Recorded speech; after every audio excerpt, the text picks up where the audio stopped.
Twin Peaks in Tempe yesterday. We had you on probation, so we had to I let you sit that one out. But here we are on Friday, Mm-hmm. and it's the perfect storm. We've got the Super Bowl on Sunday.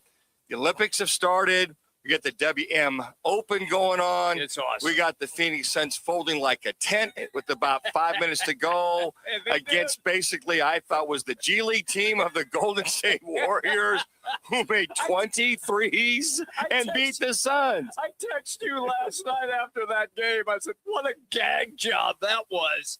And you wrote back, yep. Yep. You know, it's interesting. You watch that game and you can never say never. Pat Spencer? Two-way contract? Yeah. Who is he, Jimmy B? Oh, my God. He is a terrific three-point shooter. His brother is also in the league. He plays for Memphis, Cam Spencer. And Pat Spencer and his brother were excellent college basketball players. Neither one was drafted, and they are now spot-up shooters in the NBA. And both of them can shoot the lights out. And you saw it last night with Pat Spencer. Yeah, it's interesting. You sit there and you go, okay, they're 20 for 55, and the Suns are 16 for 43. So you sit there and you go, okay, so we got basically close to 100 threes were hoisted last night. So that's one of those games that I think that Jordan, we'll hear from him in our replay rewind as far as what are some of the things they can correct. And I don't know about you, I wasn't real comfortable. Problem was Grayson Allen was out of the game. With Dylan Brooks taking the three. I'd like to have seen Gillespie take that last shot, but he had the mismatch. He had a good, clean look, and it clanked off the back of the rim. But to be up by 14 with what, 5.5 minutes left, to go. So again, it's a lesson learned. You got the 76ers coming in tomorrow night. Let's just hope that they can maybe get Devin Booker, maybe get Jalen Green back. Try to get an semblance of this team getting back on court, but that I gotta believe that'd be an embarrassing loss for this Phoenix Suns team. It is an embarrassing loss. It's very disappointing. Look, Golden State had nobody playing. Draymond scored like 5 points. That was it. He really didn't even challenge that much as far as rebounding is concerned either. That's all they had on the court was Draymond. And everybody else was like a fill-in type player. I did see the interview at halftime where they had Pat Spencer on. Remember, the game was on Peacock, so it wasn't the Phoenix feed. It was the national feed on Peacock. And they interviewed Pat Spencer, and the sideline reporter asked him, so who are you? You know, he almost that. You're on fire. And he said, hey, when I got to the gym today, Coach said, shoot it as many times as you want to.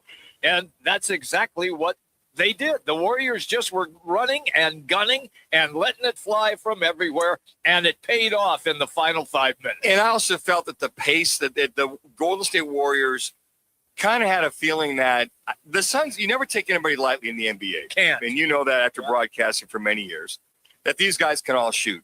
But this group of guys for Golden State, you're like, who's that? Or who's that guy? And this guy's on a two-way contract.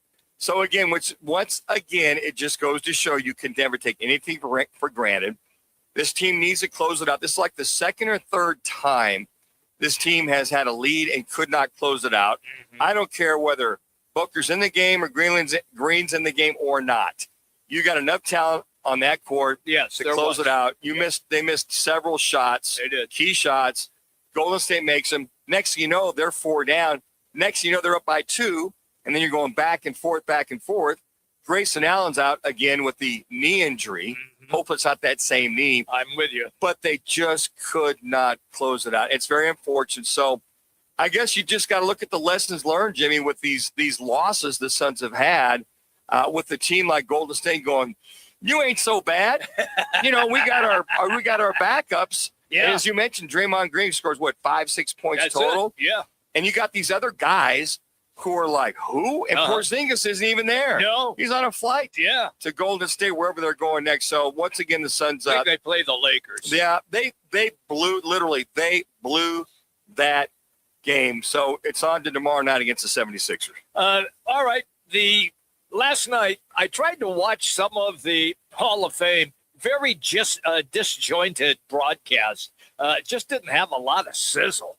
I don't know why. It just didn't blow my skirt up, other than the fact that we had a chance to see all of these Hall of Famers get into the Hall of Fame. And, of course, first ballot, Larry Fitzgerald. Manuch, he was so nice to come on the show with us Wednesday at DraftKings. He played along with us when I asked him, are you officially retired? Because he never has come out and said, I'm retired. And he wavered on that answer. He didn't even say that. He didn't hesitate one way or the other. I think the other thing, too, is, see, these guys knew, we come to find out, these guys knew about a week ago. Yeah, they were in. Because now you're starting to see the videos come out that they had different people coming to their house to let them know that they were part of the Hall of Fame. Right. It showed after the ceremonies, it came on social media. Dan Fouts went to Drew Brees' house and said, hey, welcome to the National Football League Hall of Fame. So they held on to those. So Larry knew Wednesday.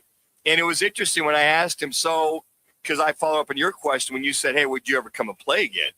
And at that point, it was kind of like, well, and I said, well, if you start to play again, since you're not officially retired, do they unfame you so you can come back? And you know what he said? He didn't hesitate at all. He goes, well, I'll have to see where I'm at. He went, well, did Phillip Rivers, he hasn't got to the Hall of Fame yet. Yeah. But he hasn't retired yet, or he did retire, and he came out of retirement for those last 3 games against the Indianapolis Colts. So I thought it was kind of like, it was fun. He kind of tipped his hand. He did. Without tipping his hand. Yeah. But it was a lot of fun. We trapped him. Yeah, congratulations to Larry and Drew Brees. Adam Vinatieri. Yep. Another kicker going in. And rightfully so. And it was about damn time Roger Craig I'm with you. got into the Hall of Fame. First guy to have 1,000 yards rushing and 1,000 yards receiving. You know, you talked about a little disjointed. I felt the same way, and I watched a lot of the awards. Okay. I finally turned them off. It was disjointed. It was kind of haphazard. It was kind of amateurish. A little bit. You know, when you watch it. But when the young lady that announced the coach of the year, Mike Verbal. Yeah, Mike Verbal. I didn't see Everybody in it the audience till you went, told me that. Really? Yeah, Mike Vrabel. So we need to give these presenters a little more of a heads up as to this is the individual you're going to be presenting. So those are some of the things that kind of stuck out. But I thought overall, McCaffrey, comeback player of the year. Yeah, I agree. You know, the coach of the year, Matthew Stafford. Yeah. And we're going to have that when he announced, and I will be coming back for 2027. Wasn't that great? Did you hear the roar coming from Los Angeles? Oh, man. Did you hear the roar coming from the locker room? It was like an earthquake. Did you hear Sean McVay come out of his chair there in L.A. outside of Riverside? But I thought that the awardees were great. I really liked that presentation of the Walter Payton Award and a lot of those. And you just sat there and went, you know, those are guys that deserve to be in. Those are the awardees. I feel T-Mac getting the Rookie of the Year, I think, was very deserving since he played the entire season. So overall, I thought the awards were good. But I think to your point, the presentation, the show was disjointed. Bijan Robinson, was he really spinning the records or really not? I thought that was kind of a ruse what they were doing. There's a lot of things they could have did without. I know. But how about the lounge-looking seating? Yeah. Sitting in the lounge. Yeah. Like was it kind of like a bar atmosphere? I felt like maybe they were at the strip club. I wouldn't say that to you. Looked like it. Why does your brain always go in the gutter like that? Every time we talk about There's an award show where it's a little bit more low key. I'm trying to, if it's the Tonys or if it's not the Oscars, but it's one where it's a little bit more low key. I think it is. And it's very similar. I think it is the the Golden Tony Globes. It's the Golden Globes. It's very intimate, right? Yeah, they try to go for that feel. But then they just had a bunch of weird celebrities in the mix. Yeah. Got to call Saul, his little scoop on that. Yeah. Lads had to like that. The Pope, the Chicago Pope, with his Pope hat on with Chicago Bears. I thought that was good. I forget the actor's name, but he got to call Saul. He's always good. Pope. What's that? Yeah. Pope. That's it. That was great. Yeah, that was great. That was a good skit. I like that. It was. Hey, that brings us to our State 48 Roofing. It's your call question of the day.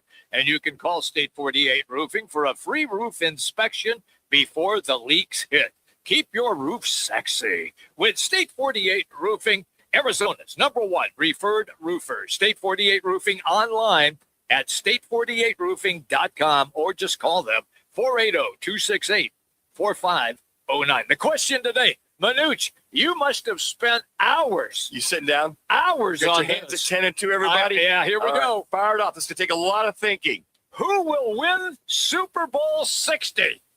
Woo! You got two choices, Seattle or New England. As opposed to 3 or 4. None of the above. Just go to Roc and Manuch on X, cast your vote. We will update as the show continues. So for 3 days, we were at DraftKings at the WM Phoenix Open. It was glorious. The weather was absolutely sensational. And as we check the scores right now, Hideki Matsuyama has just gone off. And he's now minus 10 and rolling along. It's great to watch, Manuch, when you get a player that just gets as hot as he got and watch the birdies drop. He went like 4 or 5 holes, birdie, birdie, birdie, birdie, then a couple of pars, and then birdie, birdie, birdie, birdie again. So we will update you. And we have Tom Lehman, by the way, coming up on the show in our next hour. All right, Larry Fitzgerald in the Hall of Fame. He is going to be part, of course, as well as some of the other honorees in our Replay Rewind. It's Roc and Manuch with Jimmy B, ESPN 620, 98.7 FM HD2, and on the Arizona Sports app. Nobody does happy hour like Twin Peaks. Nobody. Whatever you're craving, we got it. Tequila cocktails, premium bourbon pours, and top shelf spirits served over ice balls that hit just right. Local craft beers and handcrafted whiskey cocktails, yep, all here. And with 5 Valley locations. And don't forget the teeth-chattering 29-degree drafts we're famous for. Pair it all with scratch kitchen bites that actually satisfy. From shareables to hearty favorites. When it comes to happy hour, Twin Peaks doesn't play. Twin Peaks eats, drinks, scenic views. Rock for WhiteToyota.com. At Wright Toyota, they'd like you to get to know them. Their goal is to make buying your next vehicle the kind of experience that earns your recommendation to family and friends. They invite you to use all their innovative web tools on WrightToyota.com. So if you're looking for a new or pre-owned Toyota, head to their interactive website at WrightToyota.com. The right price, the right selection, all at WrightToyota.com. I was in a wreck. I need a check. I was in a wreck. I need a check. I was in a wreck. I need a check. I'm attorney Kevin Rowe. Being in an auto accident is traumatic. You need to call the best law firm that has the experience to get you the best results. Call 977-1900. That's 977-1900.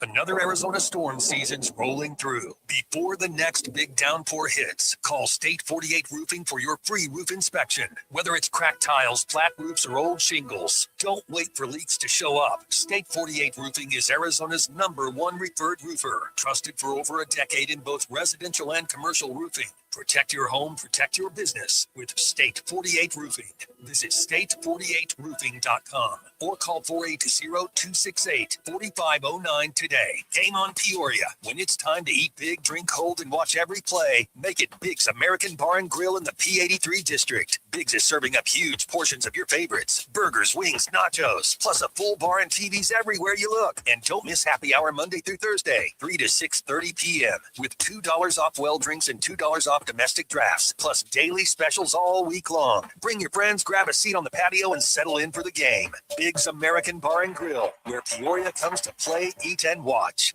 Arizona children enter the foster system every day. If you're a parent, a coach, a teacher, or just someone who cares about young people, then you may be in a position to help. Becoming a foster parent not only creates a positive ripple effect in a child's life, it can improve our entire community. That's the foster effect. To learn more, go to azgcs.gov/foster effect. This message is brought to you by the Arizona Department of Child Safety.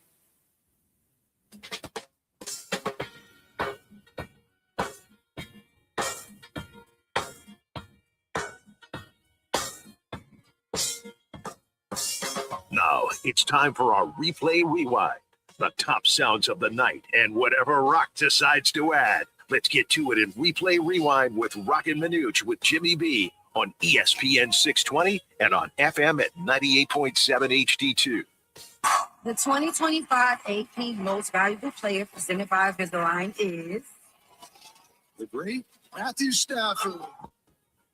Thank you to NBC for that. That was, I think, an obvious selection, although they said that the voting was extremely close between him and Drake May. Yeah, it really was. And I think a couple things when I think about that is very deserving for both of them. Yes. But I really feel that Matthew Stafford just started off immensely stronger.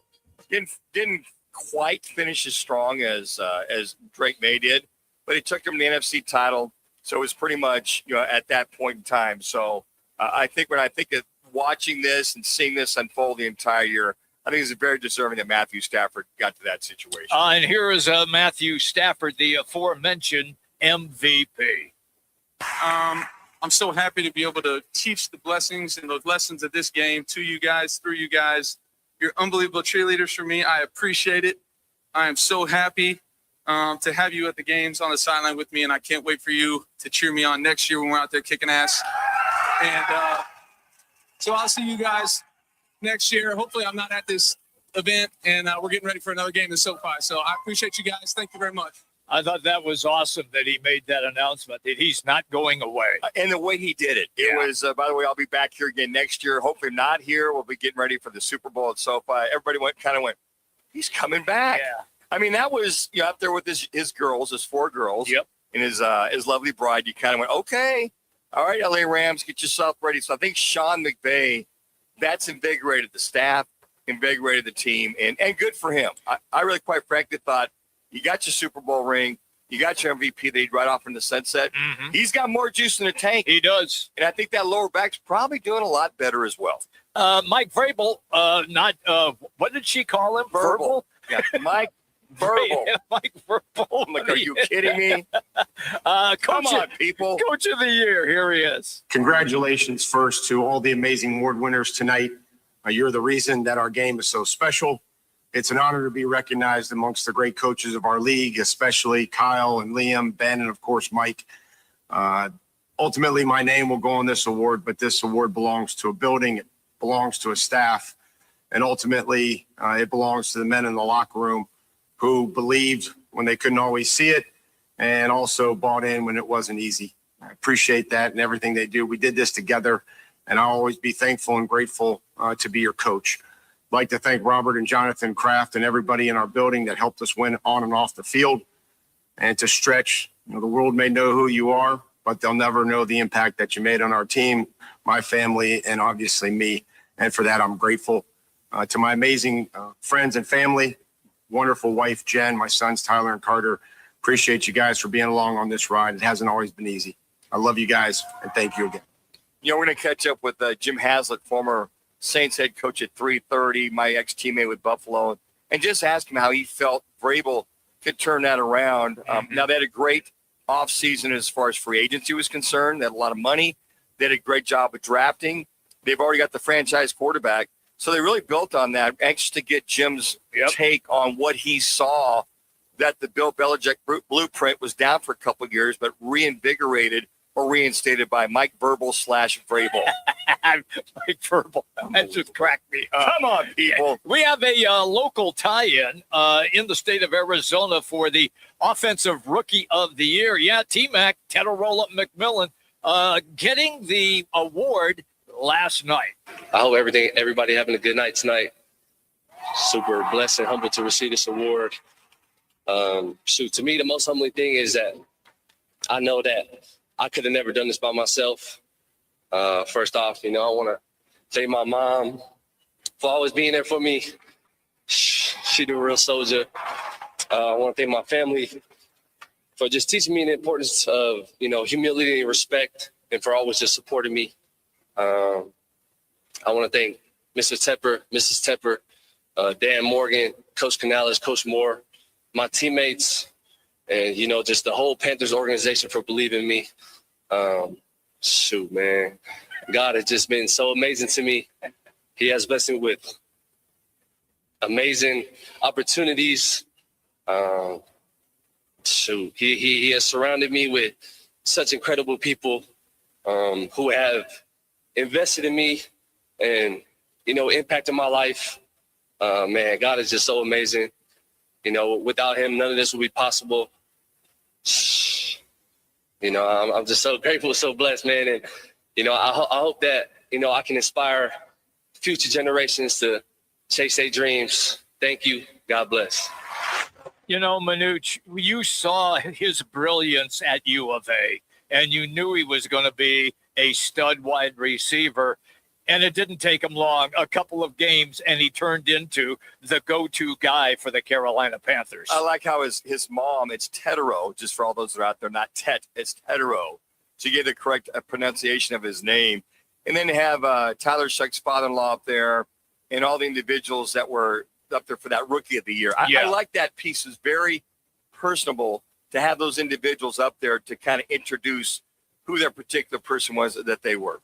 Let's do one more with Christian McCaffrey. He was the comeback player of the year. No question about it. Oh, man, it's a huge honor. Anytime you have to come back from injuries, it's extremely tough physically, emotionally, mentally. And, I feel so blessed that I didn't have to do it alone. Every one of those guys that were nominated knows that. You guys all deserve to be up here as well. Found a lot of inspiration through you guys throughout the year, so congratulations to you. But I'm so blessed to have the biggest support system on the planet. All the trainers, body work, maintenance staff that worked with me nonstop this offseason. Appreciate you guys more than you know. All the behind-the-scenes people. It takes a village, and you guys were at the forefront. That's Christian McCaffrey from last night. Okay, we saved this till last because they sucked pond water last night. I'm talking about the Suns. Things went off the rails in the final 5 minutes. It looked like it was a game that they were going to win, and they just went to hell in a handbasket. Here is Coach Ott on what went wrong. Credit to them. They played incredible defense. The end of the game, that's what it comes down to. Grayson obviously went out, tried a couple different things. Credit to them. Really good defense. Defense obviously got better in the fourth. I thought our defense overall was decent.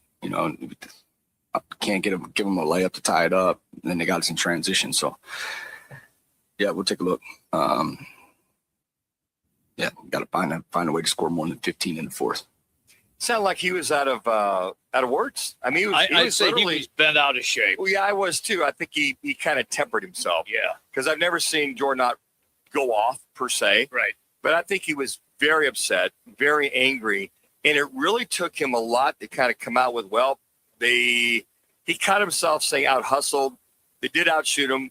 But when you say somebody out defenses you, that means the energy, the hustle, and want to wasn't there. And I assumed he just kind of caught himself, Jimmy, from saying that. But then again, he just really not very happy with the lack of energy at the end of the game. Especially in the last 5 minutes. That was very, very awful. Dreadful play by a professional basketball team. Here is Ott again on the what took place in the final 5 down the stretch and the last possession. Yeah, I probably should have taken one. I know we had an extra one. Again, they have really good defenders. Thought they guarded us one-on-one. Thought our second group found a rhythm by moving the basketball, and it stopped. So we're going to move the ball. We're going to move people. We're going to try to create closeouts. But in the fourth quarter, that's where it all changes. It's really hard to move it even late in the game. So take a look at our looks, see if we could have done something better. But yeah, we got to just find a way somehow to get the shot up on the rim and then at least give us a chance. We got to find ways to get offensive rebounds. That's what we've done so well. There for a long stretch, we couldn't turn them over, especially in the first half. Again, I thought that was more the second unit, figure some stuff out there in the middle of the third and into the fourth. So that kind of fuels our offense, especially where we're at right now, where every possession offensively, we're going to have to execute. Then when Grayson goes out, that's just one less ball handler that we have. So we'll take a look at it all and try to figure it out. Interesting. You talked about the offensive rebounds. The Suns only had 6, and that's somewhat disturbing. But you look at Golden State, they only had 10. But here's the thing. They were shooting outside all night. Yes. So they would be less than getting their own offensive rebounding because it was all outside shooting. The Suns, on the other hand, they were right there for the taking, but again, just not boxing out or getting those second chance points. It didn't come to fruition. Yeah, and they had no answer at all for Pat Spencer, who just drilled them and shot lights out the win to Golden State. Hey, today's Replay Rewind presented by Lerner and Rowe. In a wreck, need a check. Just make one call at 602-977-1900. Always at lernerandrowe.com. They can help you, and you get a free consultation. Once again, Lerner and Rowe. One call, that's all. 602-977-1900. Coming up, Unfiltered, Uncensored. This is going to be a lot of fun. Former NFL QB Sean Salisbury is going to be our guest. Coming up right now, it's an ESPN 620 Sports Center update.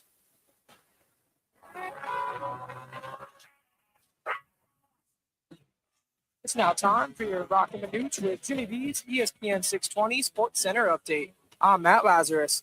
Arizona Cardinals legend Larry Fitzgerald has officially been selected to the Pro Football Hall of Fame, earning first ballot status as a member of the class of 2026. Fitzgerald spent his entire 17-year career in Arizona and is one of the greatest players in Cardinals history. In more Cardinals hardware from the NFL honors, safety Budda Baker has been named the winner of the Art Rooney Sportsmanship Award, an honor voted on by NFL players recognizing integrity, respect, and fair play on the field. This weekend is better at Twin Peaks, and nobody does sports like Twin Peaks. Nobody. Catch the action at 5 Valley locations. Enjoy all-day specials on ice-cold draft beers, buckets, and specialty cocktails. Pair it with scratch-made bites that actually satisfy, and you've got the ultimate game day experience. Twin Peaks. Eats, drinks, scenic views. Sean Salisbury will join the guys next. Need to feed a crowd? Let Venencia's bring the flavor to your next event. We know you have a lot of options when feeding a large group. Ordering directly from Venencia's means you get the best service and the absolute best pricing. There's no per-person fee. Just tell us how many people you need to feed, and we'll come up with a perfect plan to ensure everyone's well-fed and happy. Grad party, office celebration, family reunion. Invite Venencia's to the table. Text catering to 411-24/7. That's catering to 411-247 or Venencias.com. I was in a wreck. I need a check. I was in a wreck. I need a check. I was in a wreck. I need a check. I'm Attorney Kevin Rowe. Getting rear-ended once is not enough. Don't let the insurance company hit you again with a lowball offer. Call an experienced attorney who knows how to fight and win. Call Lerner and Rowe today. 977-1900. Swing into Van's Golf Shops by Worldwide Golf to get custom fit for the new tailor-made QI4D driver. The QI4D family is TaylorMade's fastest, most fittable driver line. Don't miss out on your chance to find your new fast and schedule your fitting in-store or online today. Van's Golf Shops by Worldwide Golf. Trusted by golfers since 1963 and home to the legendary 90-day 100% satisfaction guarantee. Get there. When tragedy strikes, the impact is immediate and devastating. That's when the 100 Club of Arizona steps in, providing financial assistance, guidance, and emotional support to the families of public safety officers injured or killed in the line of duty. They also invest in mental health resources, injury prevention, and scholarships for the children of first responders. Every day, Arizona's public safety professionals put their lives on the line. The 100 Club of Arizona has their back. Learn more at 100club.org. Friends and family are often the first to notice when a veteran needs help. In those moments, life can feel like the weight of the world is on their shoulders. Or like they are caught in a storm they can't escape. And the metaphors veterans often use for the challenges of life are not exaggerations. Extending a helping hand doesn't have to be just another metaphor. Learn how you can support the veteran in your life at maketheconnection.net. Before you fly, take a trip to your local MVD office or authorized third-party provider with your required documents and get the new AZ Travel ID with the Gold Star for your new driver's license or ID. Starting May 2025, this new AZ Travel ID gets you through TSA security checkpoints. It's quick and easy. Think of it as your license to fly. Learn how to get your new ID at aztravelid.com. Sponsored by ADOT in partnership with the Arizona Broadcasters Association and this station.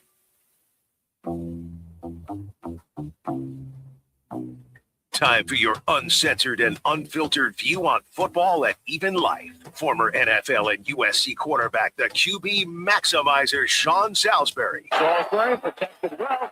tackles and has a first down as he hits Aunt Lee, the ex-49er. Now on Roc and Manuch with Jimmy B on ESPN 620. Darnold looking at him again. Some pressure though. Hit as he throws man open. Guess who? Smith and Jigba. Touchdown Seattle. Thank you to Fox Sports. It's always fun when we get a chance to hang with Sean Salisbury, former NFL QB, host of Unpaved, which is always on YouTube at 11 o'clock. Sean, welcome to the show. Quickly, let me just kind of pick your brain a little bit about the two quarterbacks. Let's start there. That is your expertise, of course. And we'll start with Sam Darnold. When you watch him, can you see a difference between Sam Darnold in Seattle and Sam Darnold in Minnesota that stands out to you, or is it still the same guy? Oh, I think it's the same guy now. If you'd asked if it's the Sam Darnold in New York or the Sam Darnold in Seattle, then I got an answer for that one because he's better coached here. He was better coached. Kevin O'Connell did a phenomenal job in Minnesota. That to me, that was Minnesota's biggest problem, and a big reason why their GM just recently got fired, is allowing a guy when you have a rookie that's injured in McCarthy, and allowing him to walk out the building as a free agent, and it wasn't a $50 million deal, and that disagreement allowed him to get out of the building. Look what he's done: 14 wins in a row in Seattle, 14 back-to-back years, and now in Minnesota and Seattle. And Darnold's presence, that hasn't changed. What it did is Minnesota built that confidence and got him right, playing great football, well coached, and Seattle's benefited from it. And Sam's confidence has grown. The one thing about Darnold, we talk about his arm talent and his underrated feet and what he's been through. Jimmy, the number one trait that Sam Darnold, why he's doing this, aside from he's got good players and he never questioned himself, is his mental toughness. We always want to talk about the physical stuff. To go through what he went through in New York, people were calling him a bust. Then to go to Carolina, and they were saying the same thing. And then as a backup in San Francisco, where he did a great job of observing and watching Purdy and Shanahan and that group. And then obviously with the Kyle Shanahan, O'Connell, McVay, they all are from that same, coaching tree. Is he got to the right place, minimal expectations, and went out and played his butt off and got him 14 wins. And I believe that if Sam Darnold would have won the playoff game last year or beat Detroit in the final playoff game, Minnesota wouldn't have parted with it. Yet now we're calling $38 million a bargain as 38 as a starting quarterback. And he really is when you think, Tua and some of these other guys are making $55 million. Darnold's become a player, but this is who he's always been. This is where guys, myself, and I've never talked to a guy who studies this position while Darnold was playing, who even when he was going through difficult times thought he was a bust. They said if he gets to the right place and stays the course, it'll happen. His biggest trait is he didn't believe what any of us said about him, good or bad. He just kept going, and then he finally landed with a coach who believed in him and stuck with him, and he performed. And then he did it again this year. Yeah, one of the great offseason moves is Seattle getting him. So I don't see a big difference in, he had Jefferson in Minnesota. He's got, JSN, Jackson Smith, and Jigba in Seattle. So he's got players, but he's accurate. The number one thing he's done is that he has slowed down on the hero ball. Sam has had that tendency to trust his physical skills so much to try and make every single play. And when he decided to make the boring play all the time, the natural stuff that you can't teach is Darnold's skill set to make throws in tight windows. He's got a bit of a gunslinger personality. He does. But when Sam, I don't even know, we never perfect it, but when Sam got efficient and proficient at hitting the check down, making sure the 3rd and 3, throwing it the right guy, instead of being greedy, he got smart. Now the other spectacular stuff comes. You got to do the simple things all the time right, and he does. So Seattle and Minnesota similar. That was a Minnesota loss and a Seattle game. He watched how Purdy went about his business in San Francisco. It's the other guys, and I couldn't be more proud of him. I couldn't be. He's as good as we've ever had come out of USC, and he's proven it. And it's his resilience and the fact that he stuck to it without believing everybody telling him he wasn't any good. He is in the Super Bowl with a favorite and a really good chance to win, and puts up MVP numbers the last 2 years. I'm proud of him. And, Sean, it's interesting because, we all watched him these last couple of years. I feel that he's exercised all the ghost comments and ghost per se. But there's people out there going, well, until he actually wins this Super Bowl, will I be content that he's exercised the ghost? And I'm like, people, have you not seen what he's done? the last 2 years. And there's the one thing that convinced me to watch him and go, he's moved on from that, was when he threw those 4 picks against the Rams about 2 weeks ago. And he came back and won the game in overtime. He made the throws when he had to make. I went, that kid is mentally clean from those comments. Yeah, and Manuch, the great thing about this is, too, well, I mean, what else do you have? I mean, how many times does Sam have to get kicked in the groin for us for people to believe it? He went through that early on, so he dealt with it, understands how to deal with failure and the struggle. And then he not only those 4 picks this year. Now go back to last year again, the Detroit game where they got a chance the last game of the season to have 15 wins. They get beat, he doesn't play well. So they go into the playoffs. They get beat, he doesn't play well. And everybody's like, that's the old Sam. Imagine if you were not mentally tough or didn't believe in your skill set or believe what everybody was saying. You know, and then the Vikings quit on you. They moved on and decided to play a rookie. I mean, a guy who'd been injured all year and didn't start play down as a rookie and let you go. So it'd be easy to, like, man, look in the mirror and say, oh, am I back there again? You mentioned the 4 interceptions.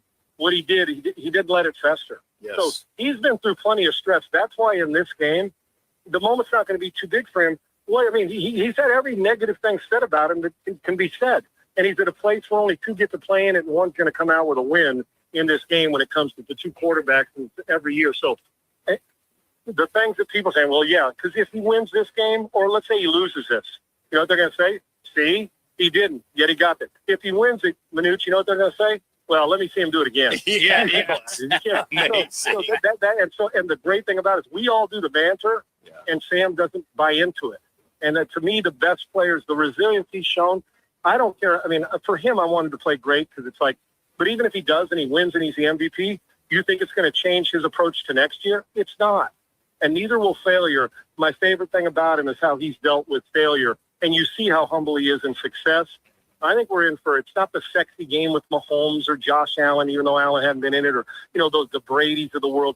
I'm going to tell you what, I'm as excited about this game as I have been in a while. The 2 most consistent teams all year, 2 great players at the position. Drake May, 1 vote behind Stafford for the MVP. You're looking at, I mean, we've got great receiver in Jackson, in JSN. You've got a physical run game. Both defenses are nasty. Both coaches are disciplined. These teams don't beat themselves. What's not to like about this game? We complain about that too. Well, we want big names in it. Well, then they say, well, I'm tired of having all the same teams in. Then when we get 2 new teams, basically, it with 2 coaches, that one's been there 1 year, 2 years, and now we're mad because, well, we got new teams in it. I mean, we can't please, but I'm going to tell you right now, I think this is a great matchup all the way through both rosters. I'm with you on that 100%. I'm really excited about this upcoming game. Take me then to New England and the aforementioned Drake May. Was it the case in point when Mike Vrabel came in and brought back Josh McDaniel as offensive coordinator? Is that where Drake May flipped the script? You know what? We saw flashes of him last year, Jimmy, and the kid, when you watch him, I think about just straight spinning the ball like Rodgers always has been able to, Matthew Stafford. There's not 5 guys in the league that throw it better than Drake May. I'm just telling you. They are not. And look at the numbers. They were gaudy. On a team that really, if I said at the beginning of the year to all of us, name me New England's offensive 11 starters, and we watch football closely, would any of us been able to name 8 of them? The answer is no, without looking at a roster. And look, Drake May doesn't have 3 Pro Bowl wide receivers. Drake May, I mean, so while they've got good players, and, you know, from Diggs and the rest of them, he's been a strong point of it because he hasn't tried to do too much. He's put up gaudy numbers, but the leadership he's provided is well beyond a guy who's in the infancy of his career. Having Vrabel solidify defense and not put that if Drake May doesn't play well, we can't win. He hadn't played great during this postseason. Darnold has, but they find a way to win because he's not making the big mistake that kills your team. And that's another big part of a game like this. It's not so much of what you do. Make sure what you don't do. Now, that doesn't mean play scared. Just don't play stupid. Don't throw the ball. Because if you throw the ball to the other team 3 times in this Super Bowl, you're not winning. Either coach, you're going to lose because both of these defensive coaches, and which are both head coaches, know how to take care of it. But the Drake May transformation to another level is he's obviously well coached. And adding Josh McDaniels, guys, when you think about it, we may give him a lot of criticism. We got to compartmentalize as a head coach because he's done some things. You're like, man, what's wrong? You've got to get better at that. You start to look at him as an offensive coordinator, Is he not one of the best we've ever had? Sure. It's almost, I mean, he really is. And Drake May is bought into the emotional side. He's bought into the study and the lonely work that the guy who's got 6 Super Bowls in New England did. He's bought into the, while I can throw it, what the separator is what I know in the mental part of, pre-snap and post-snap, all that, X's and O's jargon we talk about. But let's face facts. He's got what you can't teach, and he's starting to develop the things that you can. And McDaniel seems to keep him out of tough situations. Now, he's going to have to do something a little different, because if they're one-dimensional, if they're throwing it the whole time without running it, or if they run it and they only throw it 15 times, they're not going to win. They have to be balanced and throw it in this game, because if both quarterbacks played average, Seattle's better set up to win. They're a better team all around. They're a few more playmakers. Both can run the ball physically. They're going to have to play balance. But if anybody goes into this thing and, he's in over his head, you haven't watched the football that us three may be watching, because Drake May can rip it, and you haven't even seen near close to his best football. And he got 23 MVP votes out of 50, one behind the guy who won it, and you could have given it to him too. I mean, I think we're in for one hell of a quarterback matchup. Its names aren't Mahomes or Stafford or one of those guys, and we should be excited for it, because you're seeing Darnold's got a lot of football left. You're seeing another great one in New England, and wait till he actually learns how to play, because he's still like, well, I'm sure he comes out of game saying, I can't believe we did that, but that's where he's at as he continues to learn the mental side. 5 years from now, who knows how good the guy's going to be. I'm a big fan of how solid mechanically he is, too, without being a robot. Sean, who do you like in this game and why? Manuch, I think that it's going to hold true. Both coaches, when it gets right down to it, are going to trust their defenses, and both defenses are nasty. I think Seattle's front seven, I can arguably say they're as good as anybody in the league, disruptive, and I don't think it's going to come down to like 8 sacks. What it is, Manucci, you know this as a quarterback, it's not the 3 or 4 sacks, it's the 12 or 15 pressures, right? Where they're constantly creating, discord in the backfield and putting pressure on you every snap of moving around. And Vrabel's going to do that. To me, it's Seattle. I think it's a field goal game. I think Seattle's going to win it like a 23-20, 24-20 type game. And I think it's the under. I think it's 24-20, 24-21, and I think it's close and maybe a fourth quarter win. Give me Seattle, does just enough.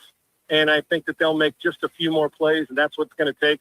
But I think it'll be exciting. Low scoring, Seattle wins by 3, although New England posts their score and makes it a fourth quarter game. I love the matchup. And real quick, why do I feel nervous about this game? I mean, it's hard to get that out of your system. We played it for so long. But I'm coming to this game, I just still kind of get a little nervous, a little fired up about watching the quarterback play. Why is it? You still feel that vibe too? You played it. I 100%. I do that every year. I feel it like I'm playing in the game. I'm with you, and I think that's the competitive. You've trained quarterbacks. I do too. I think Drake May's a good guy. We want the story. You yes. train a guy who was just the last pick of the draft, who is a Pro Bowler and making $50-60 million, who's worked his butt off, and you're nervous for him. It's because we almost feel like we're trading him or we're playing in it. I am with you. I've already started to feel like, man, I got to get curfew tonight. I got a game to play on Sunday.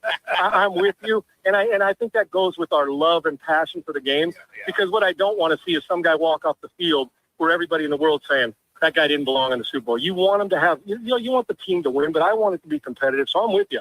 And I actually got a little more anxiety for these two than I would if Mahomes or Josh Allen or Lamar Jackson were playing. And maybe it's because neither one have been there. And I want to see how they react to what is going to be, to date, the most important football moment in their life. Always great, pal, when you take time to come on with us. Thank you, Sean. Enjoy the game Sunday. Real quick, Jimmy and Rock. And Manuch, where's Rock at? Let me guess. Phoenix Open, hole 16. That's where he is. Yeah, you got it. Yeah, your deductions are just amazing. It must be that USC education or something. Watch the Golf Channel. He's one of the guys with a banana suit on. Oh, I've already watched it. Look, Rock will be up there doing something. Tell Rock, this isn't a country club. We work on Fridays in this business, okay? Thanks, guys. You're the best. You're the best, Sean. Right. Thank you. There you go. Right. That's Sean Salisbury, everybody. That was great. By the way, he was presented today by Venezia's Pizzeria. Oh, by the way, too, when it comes to game day pizza, like this coming Sunday, Venezia's Pizza makes it easy. 7 locations across the valley, and you can order online, venezias.com. Again, that's venezias.com. HD-2.com. Hey, Manuch, where are we going to be next week? We're going to be on the road a little bit. Yeah, we'll be on the road next week. I think we got Venezia's next week. I think we got Twin Peaks. Also, I believe we're at Biggs next week as well. We're going to go to Peoria next week. Hey, I can't wait for that. By the way, you need to be listening to that show. And here's why. I'm not going to give you the details yet. I'm just going to tell you we have got something brewing, and you are going to love it as a listener and a chance to enjoy a great outing. That's all I'm going to say. That's all I'm going to say. You need to be dialed in next week when we are at Biggs in Peoria. All right, when we come back, on this day, a little football at 50. Roc and Manuch with Jimmy B, ESPN 620 on the FM dial 98.7 HD2 and the Arizona Sports app.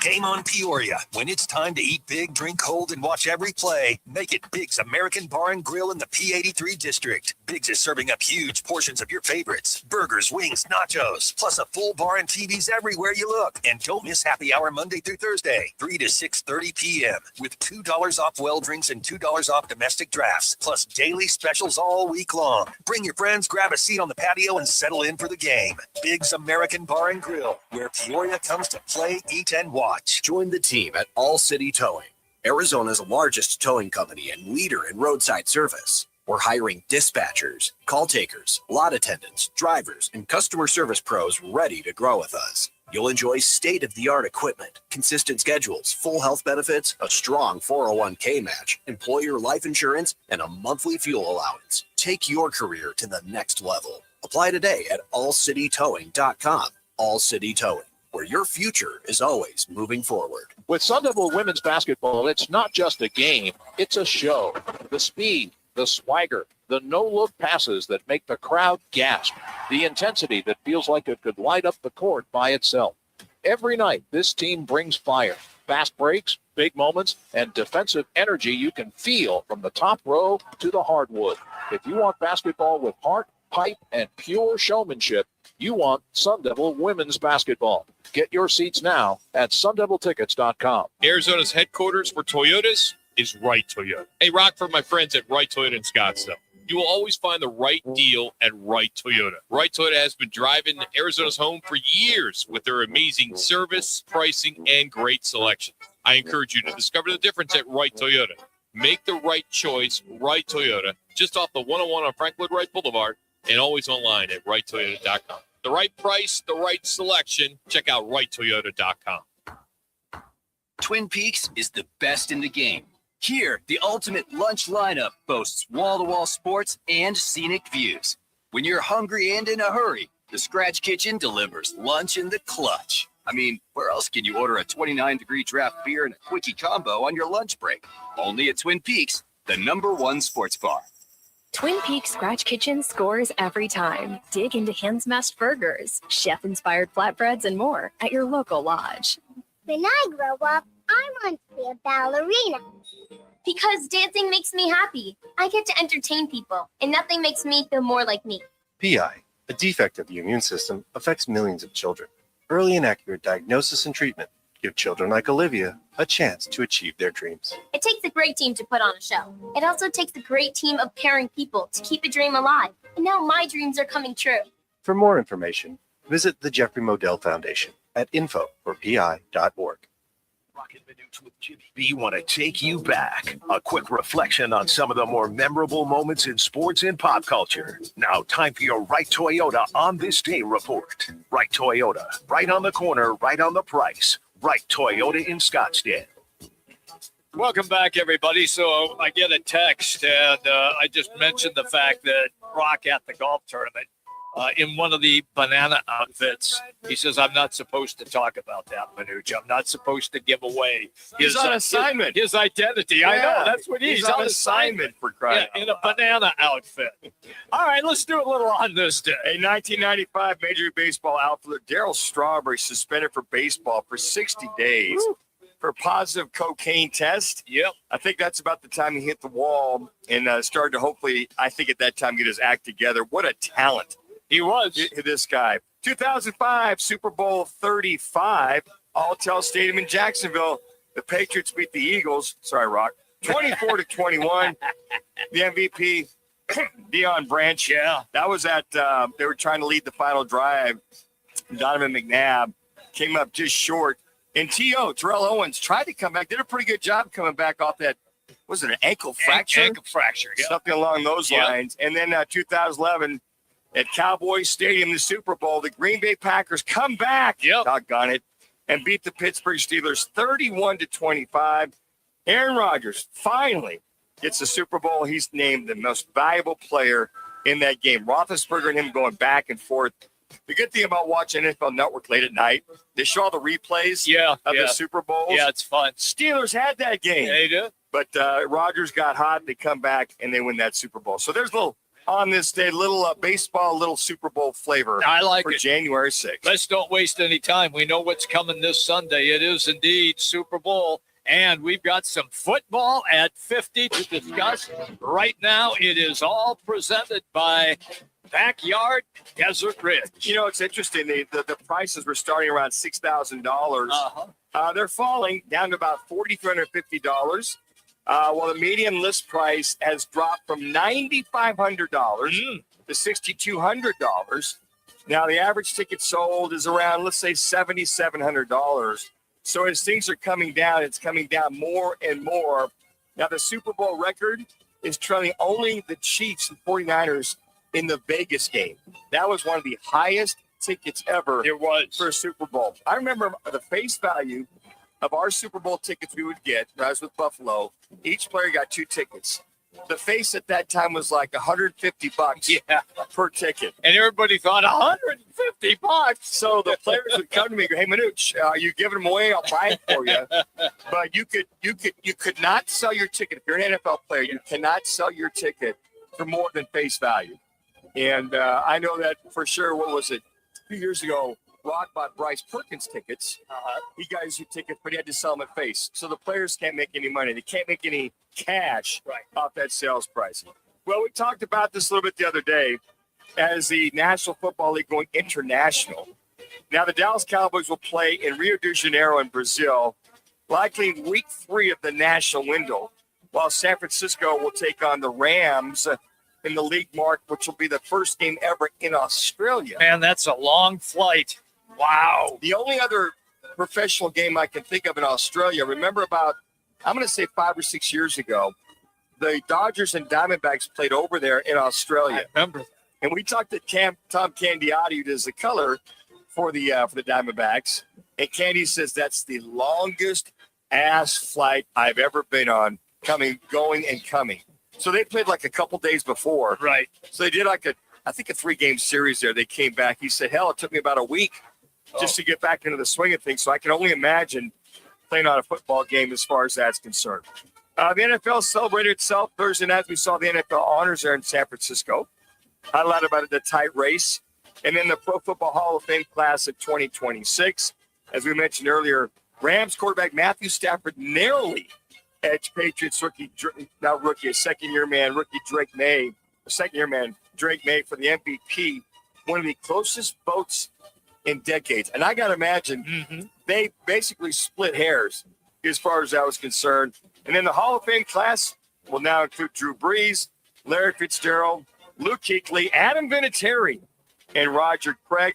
Just a couple of gaffes in last night in reference to some of the things they did. Mike Verbal was announced by the one young lady, and some of the other things went on last night just seemed a little disjointed. So congratulations to Drew Brees, Larry Fitzgerald, Luke Kuechly, Adam Vinatieri, and Roger Craig. Hey, everybody, that is our football at 50. Make sure you lock in your Super Bowl table right now. Pick your perfect spot in front of Backyard in Desert Ridge, LED walls, and 50 high-def TVs. Don't wait. Swing by Backyard, Desert Ridge. Claim your seat for the big game once again.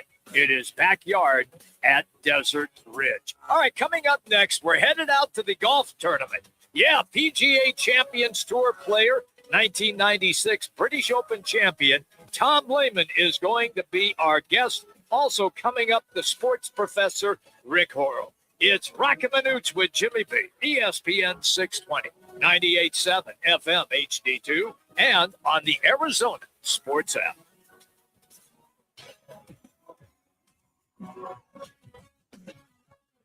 It doesn't matter if you're running drills at the park, playing pickup on a Saturday, or sinking the final putt. When you compete with your friends with Michelob Ultra on the line, competition isn't that friendly. The trash talk, next level. And the stakes, oh, those are crystal clear. With only 95 calories and superior smooth taste, it's the ultimate trophy. Superior is worth playing for. Michelob Ultra, superior like beer. Enjoy responsibly. Copyright 2025, Anheuser-Busch Michelob Ultra Light Beer, St. Louis, Missouri. My perfect day has sand, salt water, and friends. But my moderate to severe plaque psoriasis can take me out of the moment. Now I'm all in with clearer skin thanks to Skyrizi. Risankizumab Riza, a prescription-only 150 milligram injection for adults who are candidates for systemic or phototherapy. With Skyrizi, most people saw 90% clearer skin, and many were even 100% plaque-free at 4 months. Skyrizi is just 4 doses a year after 2 starter doses.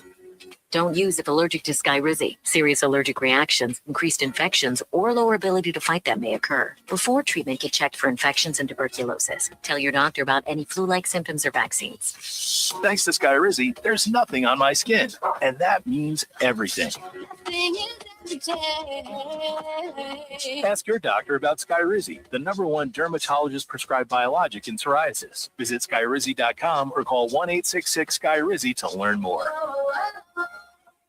The best in women's college basketball, the brightest stars in the game. And for the very first time, it's happening in the desert. The NCAA Women's Final Four is coming to Phoenix. 4 days of free family fun with tailgates, a concert, viewing parties, and more. April 2nd through 5th in downtown Phoenix. Free events, all ages, all weekend. NCAA.com/Women's Final Four. The biggest game of the year is coming, and at Backyard Desert Ridge, it always sells out. Lock in the best seat in the house now. Reserve your table today and pick the perfect spot, right in front of the massive LED wall or surrounded by more than 50 high-def TVs. Great food, ice-cold drinks, and wall-to-wall action so you don't miss a single play. Every year fills up fast, and once it's gone, it's gone. Don't wait. Swing by Backyard Desert Ridge and secure your big game seat today. I was in a wreck. I need a check. I was in a wreck. I need a check. I was in a wreck. I need a check. I'm attorney Kevin Rowe. The insurance company's job is to pay you as little as possible. Our job is to get you every dollar you deserve. Call Rowe and Rowe today and let's make them pay. Call 977-1900.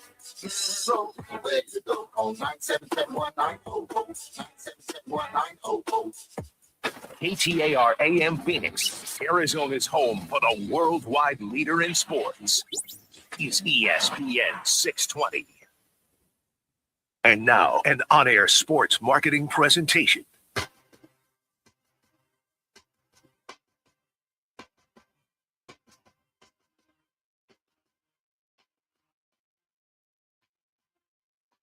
It's Roc and Manuch with Jimmy B, now on ESPN 620, 98.7 FM HD-2, and streaming live at arizonasports.com. The guys are powered by the law offices of Lerner and Rowe. In a wreck and need a check? Make one call, that's all. 602-977-1900. And now on your ESPN station in Phoenix, ESPN 620, Roc and Manuch with Jimmy B.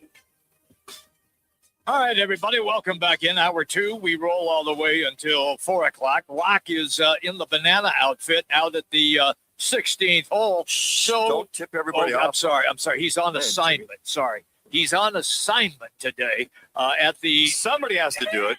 At the PC Scottsdale. So we got his replacement.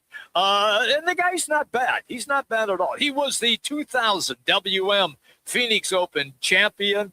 He finished 14 under, sealed it with a birdie at 17, a Ryder Cup captain, Arizona golfer. I can go on and on and on, but it's always fun when former British Open winner Tom Lehman comes on the show with us, and you can follow him on X at Tom Lehman. Tom, welcome, pal, as always. Are these some of the best conditions that you can remember, not only for the golfers, but also for fans and the way the golf course is set up? Oh, no, you're right. It's Hall of Fame. This is This is the reason why we all live in Arizona for, these stretches of weather like this. And it's been like it all winter, an amazing winter. And so the golf course is in tremendous condition. And with the lack of a lot of wind, with no precipitation, with a lot of sun, the golf course is going to play super, super firm this weekend. And it should make for really interesting golf. Tom, when you won, as Jimmy alluded to back in 2000, what was your strategy for this course that a lot of guys, that they use nowadays, or is it just rip it, and the best putter wins? Well, it can be that way. But for a while there, they had a lot of rough. I don't know what the rough is like this week out there, but like the year that I won, the year before that, a couple years before that, the rough was really high. As an example, on the 18th hole, the year that I won, I drove it kind of through the fairway on the right side, past the bunkers, down over the ridge, and it went into the rough about 4 yards, and it was so thick, and I was only 125 yards from the pin. It was so thick, I swung as hard as I could, and I could only get it to within about 20 yards of the green. I couldn't even get it to the green because of the length of the rough. So there's years when they've made the penalty, the rough like that. And so I don't know, again, this year, whether it's anywhere near like that high, but the firm conditions are always the things that make the course more challenging. And I think this one, the guys who are playing great golf, they're going to be able to deal with it, but it'll definitely separate scores from those who are, kind of back in the pack and those who are near the lead. So what advice do you give the young guys that come out here for the first time with the 16th tee and all the hoopla and the fans? Is it just keep your head down and keep moving, or what advice would Tom Lehman give those young men? Oh my, you know what? You have to deal with it. It's not going to go anywhere. And so my best advice is to embrace it. Play along with it. If you hit a great shot, go ahead and, include the fans, but let the spectators be your ally. And then otherwise, like other sports, if you hit a bad shot, you got to have a short memory and tune it out and then move on to the next one. But I think the best way is always to embrace these fans. If these fans feel like you love them and you appreciate them and you're enjoying them, they will be an ally for you. Did they ever break out the Golden Gophers fight song by any chance? They're at the 16th team? Annually, Really? They got better by the years. It's like you guys have practiced. Way to go. That's great. So today, Hideki Matsuyama just went off, Tom. You know what it's like because you have had those days where you feel like you can't do anything wrong. So how did Hideki, get in the zone like that? And also take me to how does that carry all the way through your round? Well, I think one thing about the course is there's room to hit it. I mean, there's room off the tee. The fairways are not narrow by any means. I wouldn't say that they're like aircraft carrier wide either, but they're reasonably wide, and you do have room to hit it. And so therefore, if you're driving it reasonably well, you're going to hit a lot of fairways. The greens are perfect, and there's some slope, but there's not huge amounts of slope. So if you're putting well, you're probably going to make a lot of putts. So I think the thing about it, though, is more than anything with Hideki is, excuse me, he's always played well here. I mean, you talk about, courses for horses. This is certainly one of those courses where he's historically always played well. So I'm sure he comes here with high expectations, being super comfortable, knowing how to play the course, feeling like no matter how he plays, he's going to shoot a good score. So I would imagine that his attitude going in had to be in a really good place. I would think he had super high expectations and was feeling really comfortable. Yeah, Tom, it's interesting because, as Jimmy alluded to, Matsuyama, Siwoo Kim, shoots 2 over yesterday. He shoots a 62 today. Yeah. So to your point, is it, okay, I went to the course, I get it, and then the second day, this kid just kicks it in, shoots a 62 today. Yeah. Is that just familiarity with knowing where all the skeletons are and what sand trap, what have you? No, I think, one thing that we haven't talked about that I haven't mentioned is that, there are some difficult holes out there. So it's not like every hole is easy. It's not. There's some really good holes. And I've always kind of felt like if you can play those tough holes well, then you're going to get a run at it, with those easier holes. Because, when I say easier holes, I think there's some stretches of holes out there which are immensely birdieable, like the back nine. quite frankly, from the 13th hole going on from there is like every hole is a birdie hole, with the exception of maybe, 14, which is kind of a birdie hole, but certainly, and so anyway, so if you can play the tough holes well, and kind of get some momentum because you're playing well, then you kind of get these runs of holes where you can really take advantage of what's out there. And I think that's what guys do when they start shooting these little rounds. Those tough holes, maybe they make a couple of good swings and they birdie a couple of the really tough ones, and then they go into that easy stretch and they just run the tables. And that's kind of what happens out there. Okay, then take me to the world's number one player in Scotty Scheffler, won at Torrey Pines and the Farmers. Yesterday, I thought he was going to blow a gasket and break all of his clubs. He is still at +2. He's on the 4th hole as we speak. When you are that good of a player, Tom, and you have such a bad day, I mean, I'd love to be +2. But the number one player has, in his mind, a bad day. How can you right the ship? Because he is struggling again today. Yeah, and you don't know why. I mean, whether he's hitting it poorly, which is hard to imagine, or just not making any putts, which seems like it would make more sense. But I think everybody seems to shoot under par. Out at the TPC. I mean, whether you're in 80th place or whether you're leading, you're all kind of under par. So when you're just kind of floating along at +2, and you can't get any momentum going, it can get super frustrating. And especially in a place where he's played so well in the past. So I'd imagine that he's, thinking he's not real happy. He's won this tournament, I think a couple of times, and he's owned this golf course, and suddenly this golf course is not his friend. And, maybe the weeks preceding, have not been good to him either. Maybe he's struggling with something. Who knows? But he's Scotty Scheffler, so everybody has a bad week now and then. Tom, it's just interesting watching you or hear you talk strategy. And sometimes I put my quarterback hat on, and it's be careful with the ball, be smart with the ball. It's the same way when you're in a tournament, you're leading, or you're trying to make that move. Be smart with my shot, put it in the right location, or you almost have to curtail yourself from slinging it down the middle of two linebackers versus, let me just take the hitch route down below. Is that kind of the same thing with this tournament?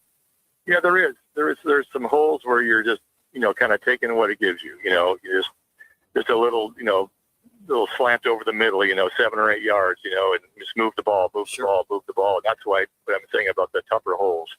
Like just move the ball down the field, and then you kind of get those opportunities. One on one of the outside, and you got Megatron against some linebacker. Sure. Well, now you go for the gold. Right.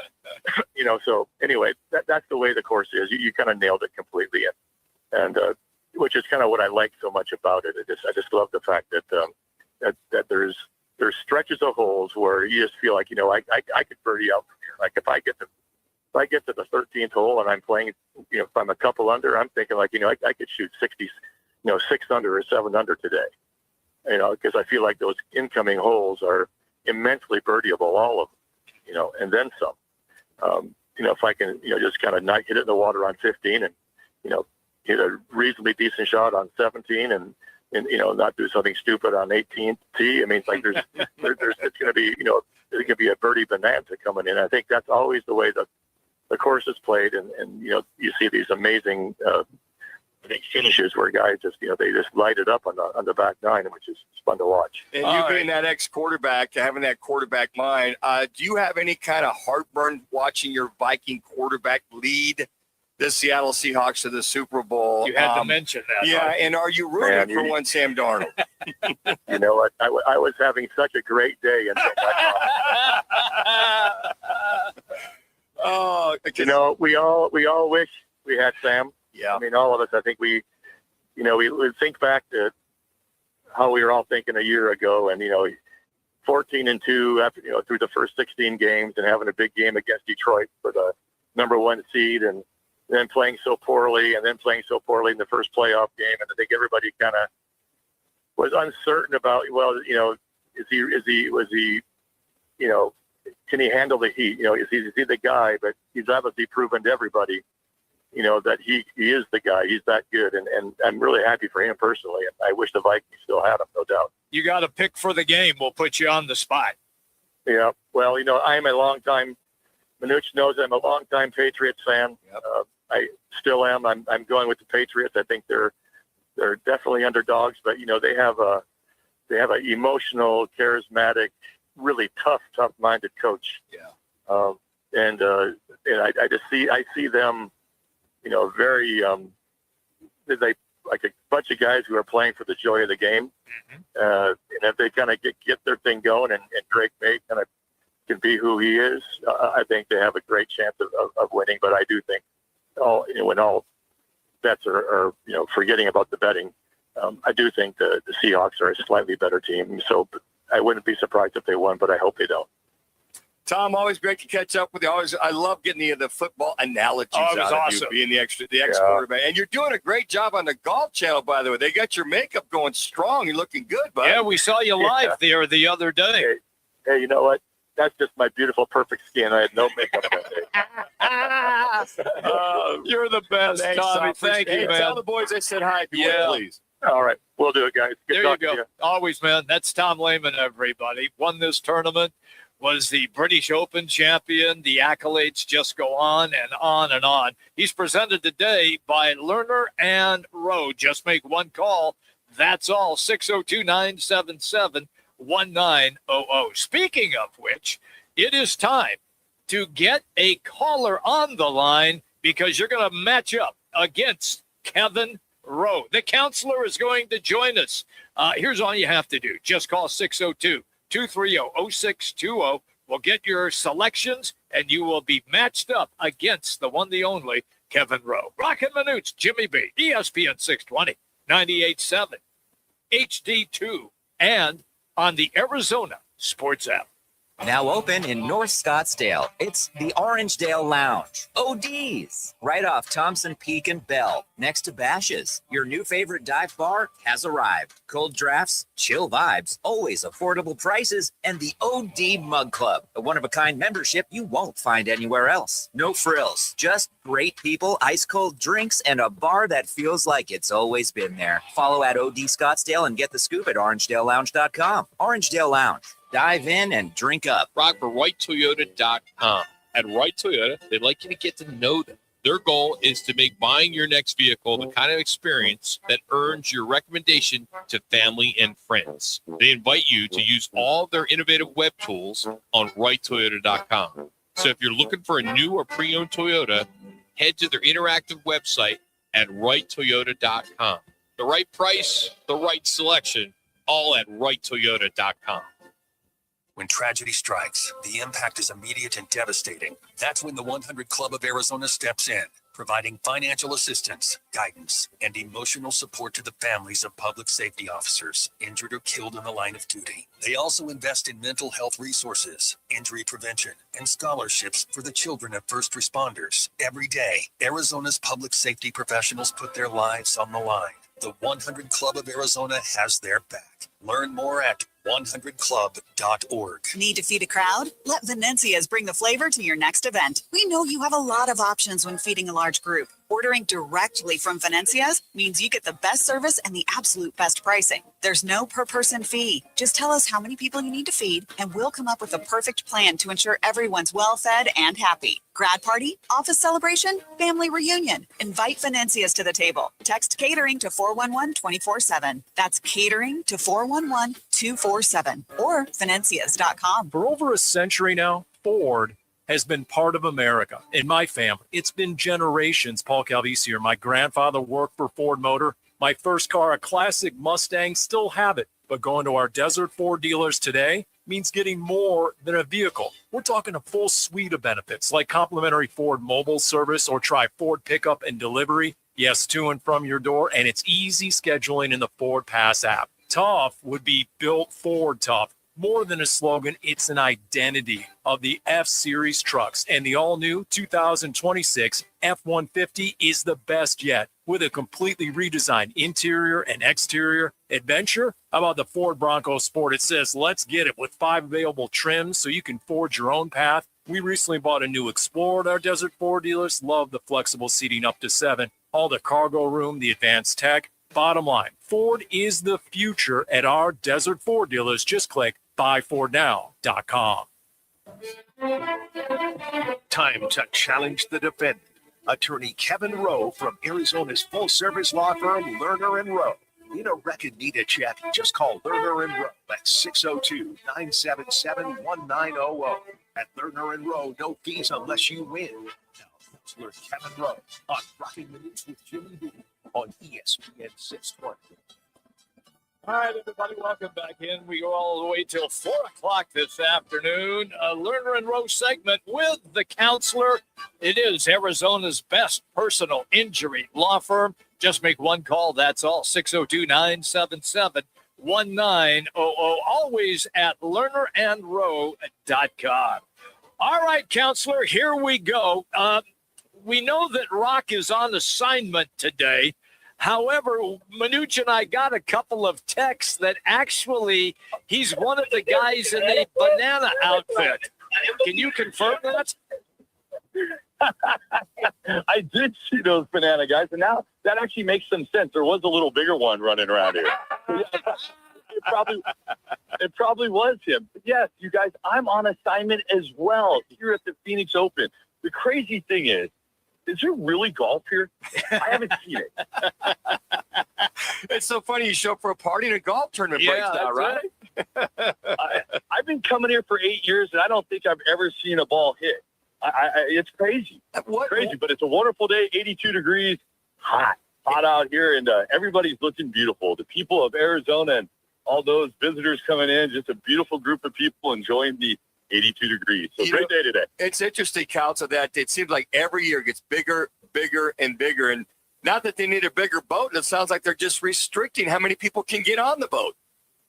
Yeah, I don't know if they're restricting it because I agree with you, Manuch. I think more and more people come to this event, and they're always consistently breaking records. So I don't know where they're putting them all, but it's a great time. I'm actually enjoying time out here. Manuch, you may know this.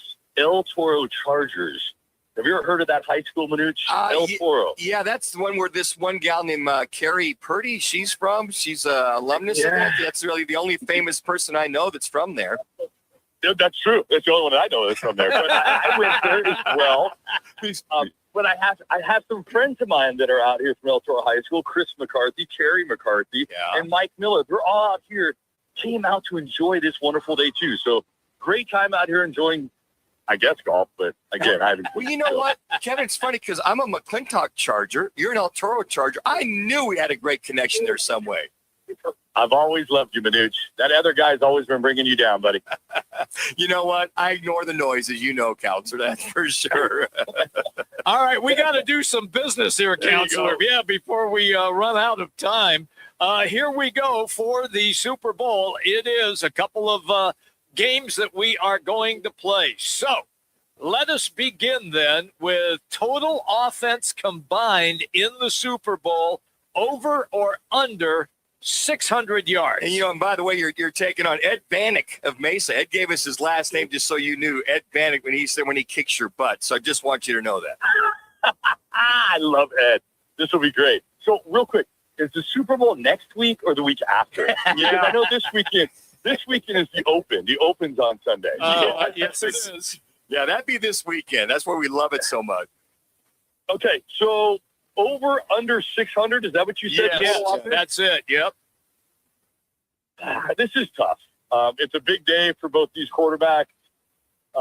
I know we have some great defenses playing here, so unfortunately, I don't know if they're going to go off or not, but I'm going with the under and going with the defense. It may be a boring game. I'm going under. Okay, let's go then to Connor in the studio and find out what did Ed select, Connor. Ed also took the under for this one, guys. Okay. Yeah, I think it's going to be a little bit of a defensive struggle. All right, Counselor. Total score in the Super Bowl will be over under 45.5 points. 45.5 points total combined score. What do you got? So here's where I'm going a little different because I actually think it's going to be a little over the score, but that doesn't mean that it's going to be tremendous yardage or anything.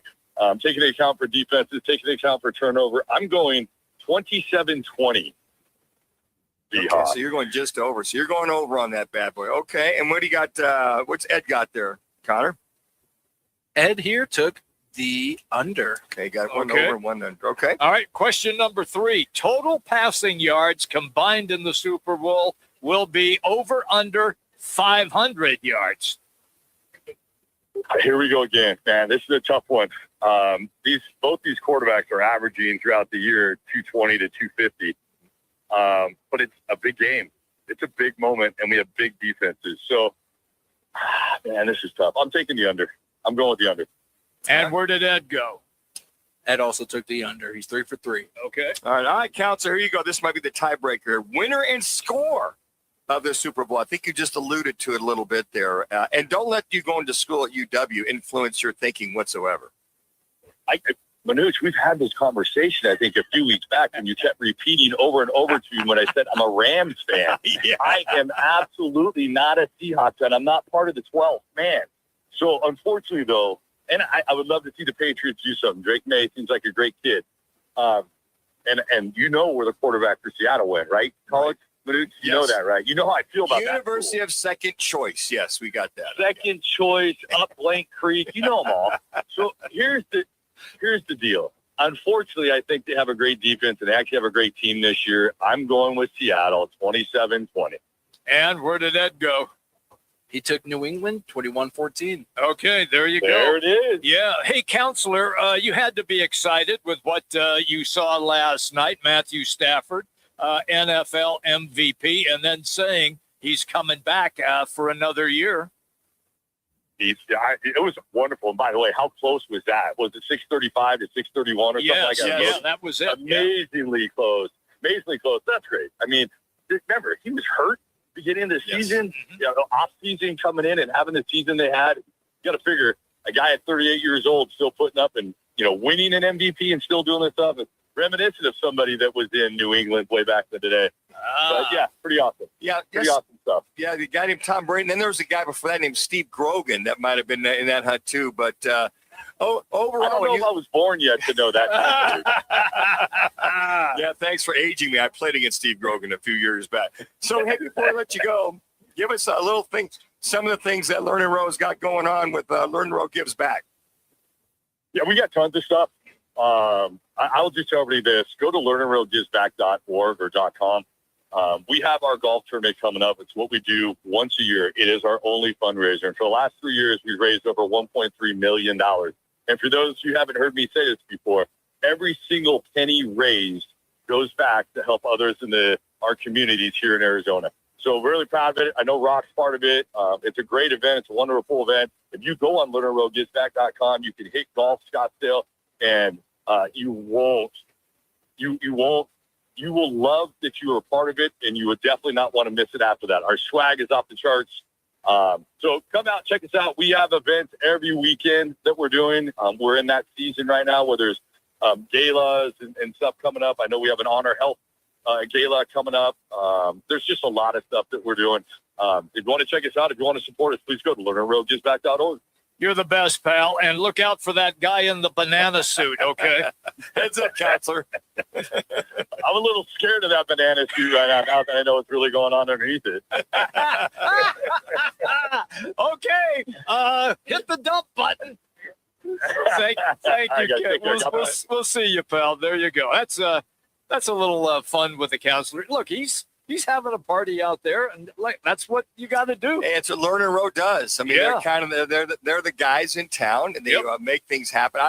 I always appreciate, Kevin, all the things that they have going on outside. You talk about the golf tournament, the 13th annual. I remember how many years this is because I couldn't make that first tournament because I had a more important thing. I got married that week. Oh, that's not Cabo. No, golf is more. So this will important. be our 13th year of marriage. This will be the 13th year of the Learning Row. They kind of coincide, you know. Brother. Keep those things moving right down the road. And I'm sure Roc loves helping put that tournament on, and I still love my beautiful wife.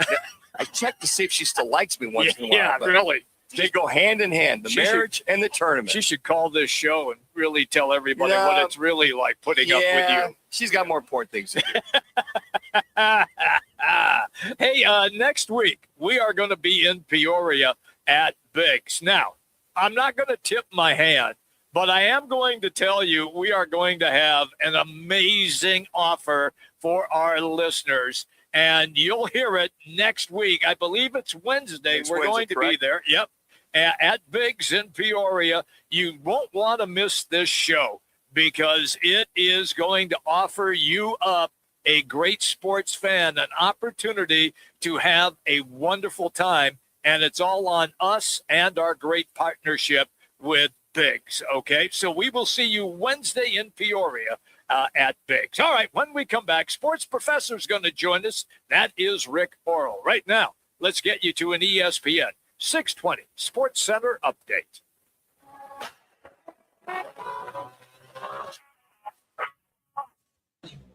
It's now time for your Roc and Manuch with Jimmy B's ESPN 620 Sports Center update. I'm Matt Lazarus. Arizona Cardinals legend Larry Fitzgerald has officially been selected to the Pro Football Hall of Fame, earning first ballot status as a member of the class of 2026. Fitzgerald spent his entire 17-year career in Arizona and is one of the greatest players in Cardinals history. And more Cardinals hardware from the NFL honors. Safety Budda Baker has been named the winner of the Art Rooney Sportsmanship Award, an honor voted on by NFL players recognizing integrity, respect, and fair play on the field. This weekend is better at Twin Peaks, and nobody does sports like Twin Peaks. Nobody. Catch the action at 5 Valley locations. Enjoy all-day specials on ice-cold draft beers, buckets, and specialty cocktails. Pair it with scratch-made bites that actually satisfy, and you've got the ultimate game day experience. Twin Peaks eats, drinks, scenic views. Sports professor Rick Horrow joins the guys next. Twin Peaks is the best in the game. Here, your favorite drafts are poured at a frosty 29 degrees, and rare barrel-aged whiskeys are served just the way you want them. It's bigger game days and bolder fight nights. I mean, where else can you find a scratch kitchen that always comes in clutch every day from lunch to late night? Only at Twin Peaks, the #1 sports bar. Twin Peaks Scratch Kitchen scores every time. Dig into hand-smashed burgers, chef-inspired flatbreads, and more at your local lodge.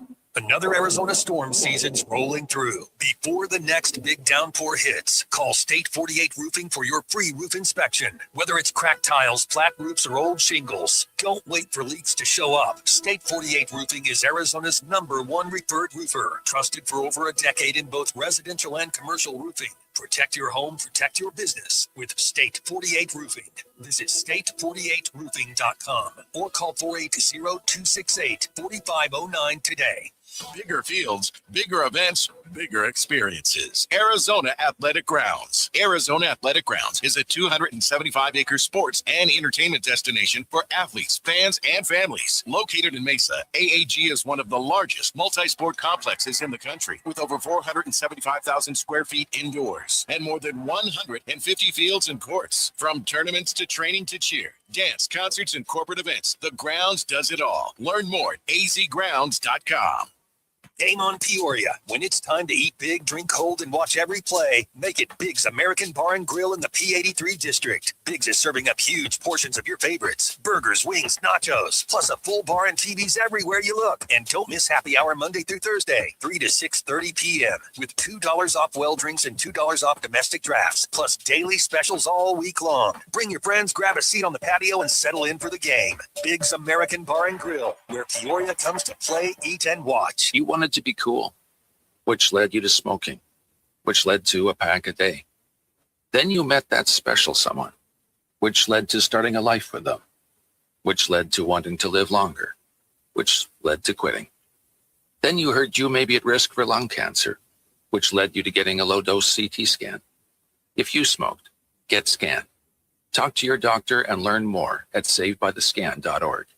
Brought to you by the American Lung Association and the Ad Council. On February 21st, the Arizona Cardinals Foundation will host the first ever Cardinals Climb. State Farm Stadium will transform into a mountain-like experience with trail-inspired routes for all ages and abilities, raising funds for 4 organizations benefiting Arizona's special needs community: Barrow Neurological Foundation, SARC, Special Olympics Arizona, and Treasure House. Join Wolf and Burns on the Arizona sports team by texting HIKE to 620-620 today. Because together, we climb higher. Message and data rates may apply.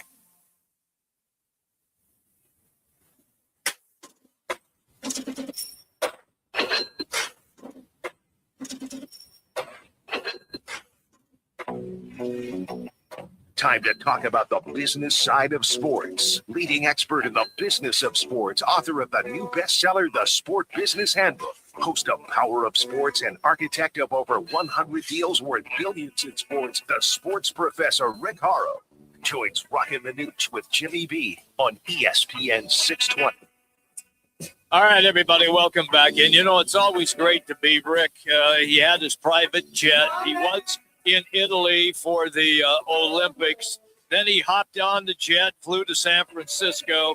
Now he's getting ready for the Super Bowl. But he doesn't come to visit us, and we're less than an hour flight away. But he joins us right now from the Super Bowl, the one, the only, the sports professor, Rick Horrow. How are you, pal? How we doing there, Rick? What an intro. I want to watch Waste Management on TV, and then Monday drive down to Pebble. I'll be in the second flight of the Pro-Am, in case you care. And then down at the NBA All-Star Game, which is just up the road in LA. So management and Cortina, but I chose those other three events instead. Sorry. I was just going to say, you mentioned the Cortina. By the way, a Olympics broke out. In the meantime, with all this going on, we're watching the opening ceremonies as they're live. Were they 8-9 hours ahead of us? But oh yeah, they've already got events going on, Rick.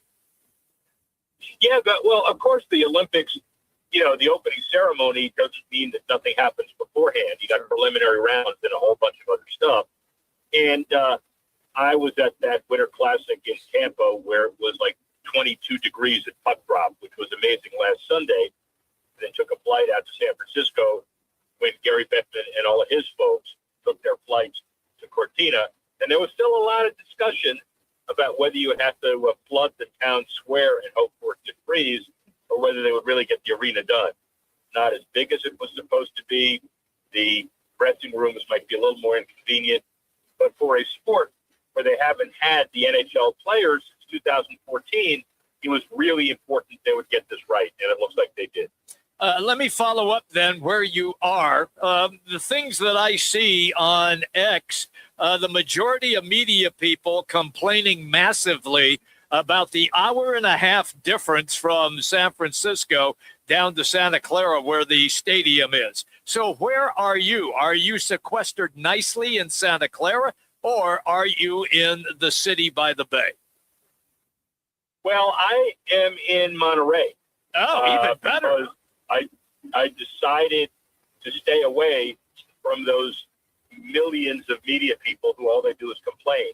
And of course, the Wednesday was Radio Row for me, and then yesterday I teed it up a little bit in Monterey, and then today is Radio Row again.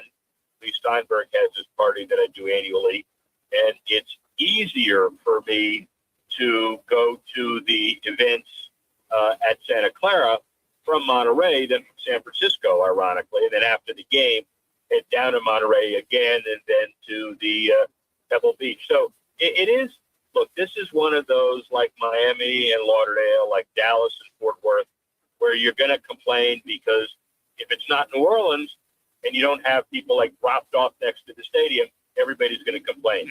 And, my question and advice to the media is suck it up, get the Uber, go into, the bicycle, whatever the hell you want to do, but just shut up. Nobody wants to read. Tell him, Rick. Amen, Rick. Looking at the Super Bowl ads this year compared to the last, 3-4 years, is it at 15, 20, 30% jump, 50% jump? Is it still $1 million per 30 seconds? Where are the ads? What's the cost of the ads, 30 and a 60 this year? Yeah, $10 million for a 30-second spot. Wow. It was 8. Prior 7, it's about a 22% increase. And the ad inventory basically was sold out in September. Now, NBC did a fun thing that they could only do this year, luckily. They bundled a lot of Cortina Milan ads with Super Bowl ads. And, the NBA is now an NBC property, though the game itself will not be on there. It'll be on the TNT world. But it is a big, bountiful couple of weeks for NBC and their spin-off Versant and the Golf Channel and the whole host of those. They're making a lot more money than they usually do. But then again, the rights fees are higher. So here's where you get your investment back. So I was just going to ask you, investment back, is it about the branding and what kind of metrics are these advertisers seeing, if any, and making that money back one way or the other? Or is there such a thing as a metric of the response from the ad? The metric is how much you can sleep the night before if you're a marketing director and spending $10 million with a startup company for a 30-second spot. And the metric is, and by the way, 40% of the advertisers are first-time advertisers this year. So marketing directors are feeling like they have a built-in job security. If it goes well, then they're going to go sell insurance or do something else if it doesn't go well. Well, it's interesting you say that, Rick. I think of the very first Apple ad, 1984, those guys marching in. It was very robotic. And I'm like, what the hell is this? And this Apple product, the computers were there. We're going to have to start using our computers. And it can't be a paperweight anymore on our desktop. I remember when I was a recruiter at Motorola, we're there. So that was really bizarre. And you think back and go, oh, yeah, that set the tone for Apple to move forward. We all have our favorite ads, the Budweiser frogs with their 4,000-foot tongues. You have the Mean Joe Green ad. You have some of the ads that basically launched companies that you never thought would be launched. And then you had companies, again, who had a win-at-all-cost ad that didn't win at any cost. So it is a whole mixture this year. My follow-up then to that is I don't get the same kind of feeling like I used to in the past that everybody, I can't wait to see the commercials. They're always so much fun to watch. I'm not getting that this year. Are you getting it where you are, or is that maybe now the thing of the dinosaur? It's gone. Yeah, it's just I was going to say something like that's because you're older than me, but your thing of the dinosaur comment preempted it. So I don't get the same kind of buzz because everybody is now kind of looking for the best ads, and it's become less novel. You always have the what are the best ads, USA Today, and in concert with a couple of ad agencies have its ad meter, and then you have the reruns of the ads in 30-minute time, and people are kind of used to that now. 7, 8, 9 years ago, it was novel, but now ho hum, let's see what happens. And by the way, I'm still upset. Nothing we can do about it, but the NFL hasn't figured out a way to show the ads, or doesn't want to figure out a way to show the ads in the stadium. So when you're at the game, you can bring a portable TV, whatever that means, and see the ad, or you look at old made for TV generic scoreboard watching stuff, but you can't see the ads prime time or real time live, and you haven't been able to for 60 years. Mm-hmm. I just want you to know that I have killed the T-Rex, so don't be messing with me. No, I think a T-Rex would call you grandpa, actually. Well done. You have the state of the NFL message the other day by Roger Goodell. It seemed, just watching that and listening, Rick, the global international play is sooner rather than later. It seemed like he was really pushing that. I think it's great to expand the sport. So are we looking to see 18 games within the next 2 years, 3 years, or 27, 28? And how does that, as far as the branding, we know it's going to expand it, but from the economic side, will that be shared with those cities? And how much of that shared revenue comes to the players on top of that? Yeah, that's like 48 questions, but I think it all is one answer, which is they're going to move as quickly as they can to get the 18 done, but it is a subject to collective bargaining. The expansion to 9 international games this year is not something you need to bargain with the union. So Roger says, yeah, let's do it now. And at the end of the day, do you have 18 games that then will require 1 international game? How do you deal with the added revenue? The bottom line is, my suspicion is, if you want to make it simple, the revenues are almost equally shared right now. There's a lot of discussion about what's taken off the top, the stadium revenues, certain expenses. We get it. But this is one of those processes where the revenue will just come in. It'll be another whole set, and it'll be shared with the players the way it's shared today. Take me to college football, because I always have to fire a question at you. Since you live in Florida, there are SEC teams in Florida. Once again, Rick, they have not been able to come to a decision yet about expansion to 16 games. It's painfully obvious that the Big Ten has overtaken the SEC, and even Paul Feinbaum, who is the honk of the SEC, even had to make that admission on his show, which probably almost killed him. Your thoughts, are they ever going to get this thing correct, or is it always going to be after each season it's going to be up in the air? No, I think it'll be 2 years from now when it'll be done. It hasn't been committed yet, but I'm pretty sure that the regular season, in a way, becomes kind of difficult when you combine the 15, 16, 17 teams in each of the mega conferences, and there's very little appetite for the divisional champions playing in the conference championship. So you have 2 out of the 17 teams that will play each other, and then the winner goes to the playoff. They need those 4 additional teams in there. They're not going to get them this year, but I'm pretty sure they'll get them next year. All right, Rick, give us who you like in this football game, winner and score. Which way are you leaning? Wow, you have that entry there with the all of those markups, and last year you asked me to play in it. Did the Fed shut you down? Are you going to jail? What's going on? Because I think that's illegal. Yeah, I'm not. Yeah, it's illegal. You can't do it. Jimmy's okay because they won't arrest the guy over 80. But you on the we get not an issue. New England by 4. Okay, what score? What's your score? Is it 28-24 New England, 32-28? And what is it? You're testing my K-State, man. I very well done. Thank you. By identifying 2 sets of numbers that are 4 apart. That was really nice. Obnoxious, but apart. 24-20. 24-20. You're the hey, force yourself to have a little fun while you're on the road. They're in California. Be safe. Yeah. And I don't have fun other than playing Pebble yesterday, which I thought I wouldn't say, but I did. One of my favorite places down in that area is Aptos. I love that area right through there. I just passed Aptos. And it's a 2 stops right here on 17, or on the before you get to the Camarillo Highway. Yeah, I wasn't able to. I needed some fast food in order to survive this afternoon, but I had to, stay on for 7 minutes and listen to you losers. So I'm going to In-N-Out. You're the best. I'm going to find an In-N-Out. I'm going right there. There you go, pal. Thank you, Rick. Have a great time. Enjoy the weekend. All right. There you go. All right, see you next week. You got it. Always fun having the sports professor on the show. It's presented by Wright Toyota, the right place, the right selection.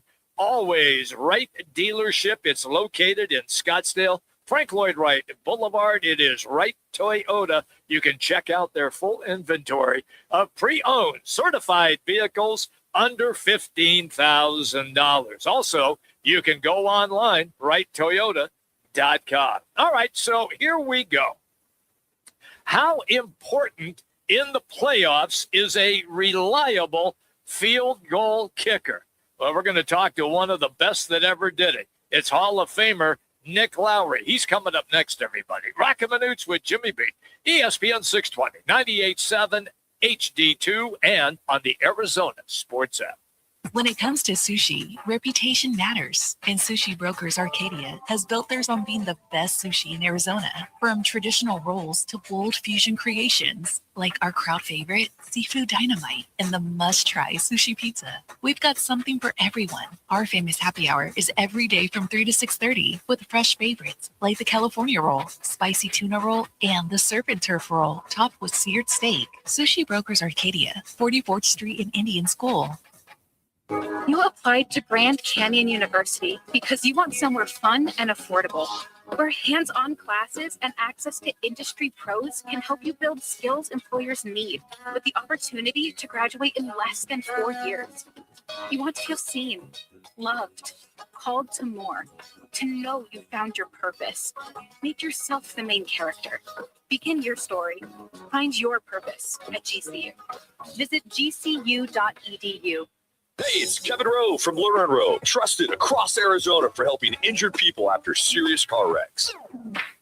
And I'm Sean Forrester, managing attorney at Learn and Rowe Law Group. We may sound alike, but Learn and Rowe Law Group is a completely separate firm focused solely on criminal defense. We handle serious felonies, DUIs, and misdemeanors with decades of courtroom experience. If you're facing criminal charges, don't wait. Call Learn and Rowe Law Group now at 602-977-1900. Growth is the way to go. Call 977-1900. Swing into Vans Golf Shops by Worldwide Golf to get custom fit for the new tailor-made QI40 driver. The QI40 family is TaylorMade's fastest, most fittable driver line. Don't miss out on your chance to find your new fast and schedule your fitting in-store or online today. Vans Golf Shops by Worldwide Golf. Trusted by golfers since 1963 and home to the legendary 90-day 100% satisfaction guarantee. Get there.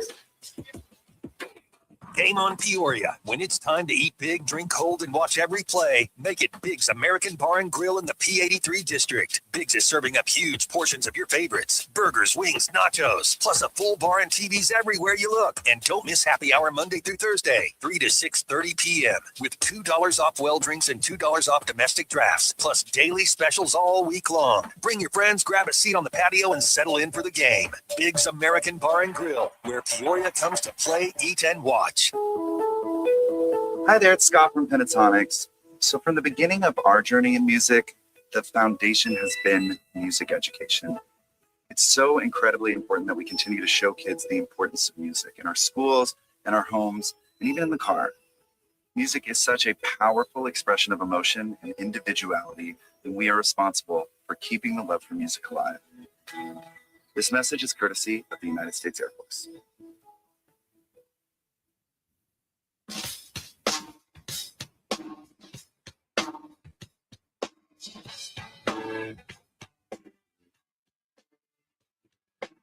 Let's get back to Roc and Manuch with Jimmy B now on ESPN 620. 44-yard defense. It's a good for 34, 41, 52. And make it 4 for 4. Yeah, you see his accomplishments, and it's hard to realize 18 cut him before he finally found the home here in Kansas City. One of the greats of all time. Thank you to ABC Sports for that highlight. This guy was mediocre at his job. Nick Lowry's in the Hall of Fame, and that's why we love having him Kansas on City the show. Chiefs Hall of Fame. Yeah, Kansas City Chiefs Hall of Fame. Thank you. And you can follow him on X at Lowry Nick, Welcome to the show, pal. As always, how's everything? And Nick, you should be in the Hall of Fame. I might add there, big fella. Thank you. Just, most active kicker in NFL history for 18 years, most field goals in NFL history when I retired, played outdoors in windy stadiums versus 20 indoor stadiums for Morton Anderson. But who's counting? Yeah. You know what? I love your attitude because I'm thinking seeing Adam Vinatieri win last night. I'm going, where's Nick? I mean, and I love you, brother. I've known you forever. But when you look at your stats, outdoors, Kansas City, the Jets, Shea, Plano Meadowlands, and Shea, what have you. Have you been contacted over the last few years or not in reference to that actually happening? It is absolutely one of the core things that as Christians is so important to us is to get over our egos. And yet we were raised as athletes to compete, compare to others. And if there's something that's very comparable, it's kickers. What's your percentage? How many did you make? How many did you miss, et cetera? So it becomes that sort of challenge. You're so proud that you pushed yourself through and ended up breaking all the major records. But at the same time, it's out of your control. And God's in control. You do the work that we can do. And I'm in control doing work for the homeless, which I love. I get better at all the time. More people taste it. And I get to do lots of wonderful things in life. But it's frustrating, but it's, if you dwell on it, it doesn't help. That's a great attitude to have, and I think that's one of the things you look at is you can only do what you can do, but I think what's more important, what you do here and what you're doing is you look at that. Where's the biggest accolades? What you can do for other people, and you're doing a great job there at St. Vincent de Thank you, Paul brother. with the homeless. Same to you, man. By the way, you do lots of good stuff. So appreciate it. Speaking of kickers, these guys are getting paid nowadays, Nick. Not to rub that in the wound as well, but you look at God, way to go! Yeah, I mean, way to add a little extra salt in there. Well, I paid that $32,000 I made my rookie year compared to the $850 minimum salary. But you look at both these kickers. You look at Board Gallus, the kicker for the Pats, and then you look at Myers. Right. Myers, the kid for Seattle. I mean, is it a different breed of kicker, or is it kind of still the same? But it seems like the legs, the 50 to 55 range is becoming more normal. For back in the day, it was the 40 to 45 type of thing. Is that true? Well, number one, kickers are better, but they ain't that much better. The balls are broken in the last 10 years, and on top of that, they get to use them for 3 weeks of practice. So it's like the old Southwest Conference way back in the mid-'80s or mid-'70s with Russell Erxleben and Steve Little and Tony Franklin. They're kicking these, 65, 68-yard field goals, and then they come into the NFL and they're just not the same. And that's because the balls essentially were on steroids. The balls now, I don't know if you want to call it steroids, but I like to look at the analogy that scientifically the foot hits the football for 0.004 of a second. If it's broken in, if the ball's broken in, the ball can get in there more, just like you can grab it better. It's more pliable, just like a baseball mitt when you've broken it in. If you only add 0.005 of a second, that's 12.5% more power and more control, and that's about 8-9 yards more. So that's pretty much what's happening. The fields are better. Got 18 dome stadiums, got no wind half the time, if not more. And you got beautiful fields. It's like out there at the Waste Management Open, and you're hitting from 130 yards. And, so they are better, but absolutely and maybe also sports psychologists, that's more helpful, right? They accept it. They use it more.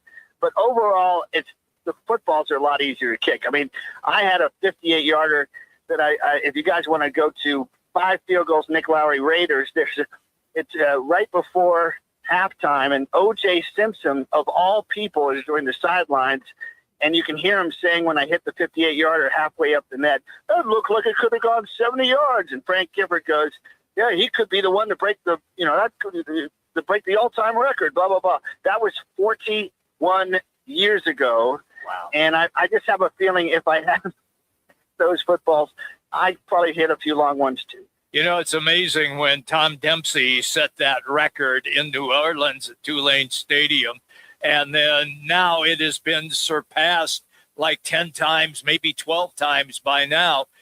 My question to you then, is the technique still the same, or have they tweaked the technique to make it even better?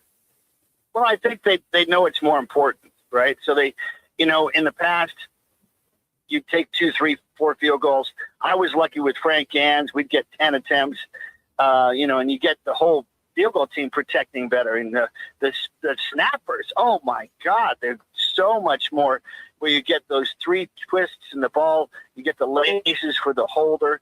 All those things make a huge difference when you don't have inconsistency there. Of all those things.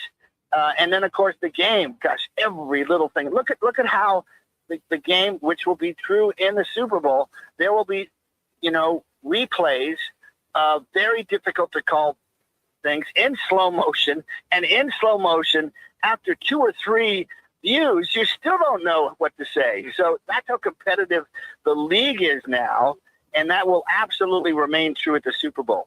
They've got about a minute and a half here. Who you like in this game, and what come down to a field goal, and what field goal kicker do you trust the most?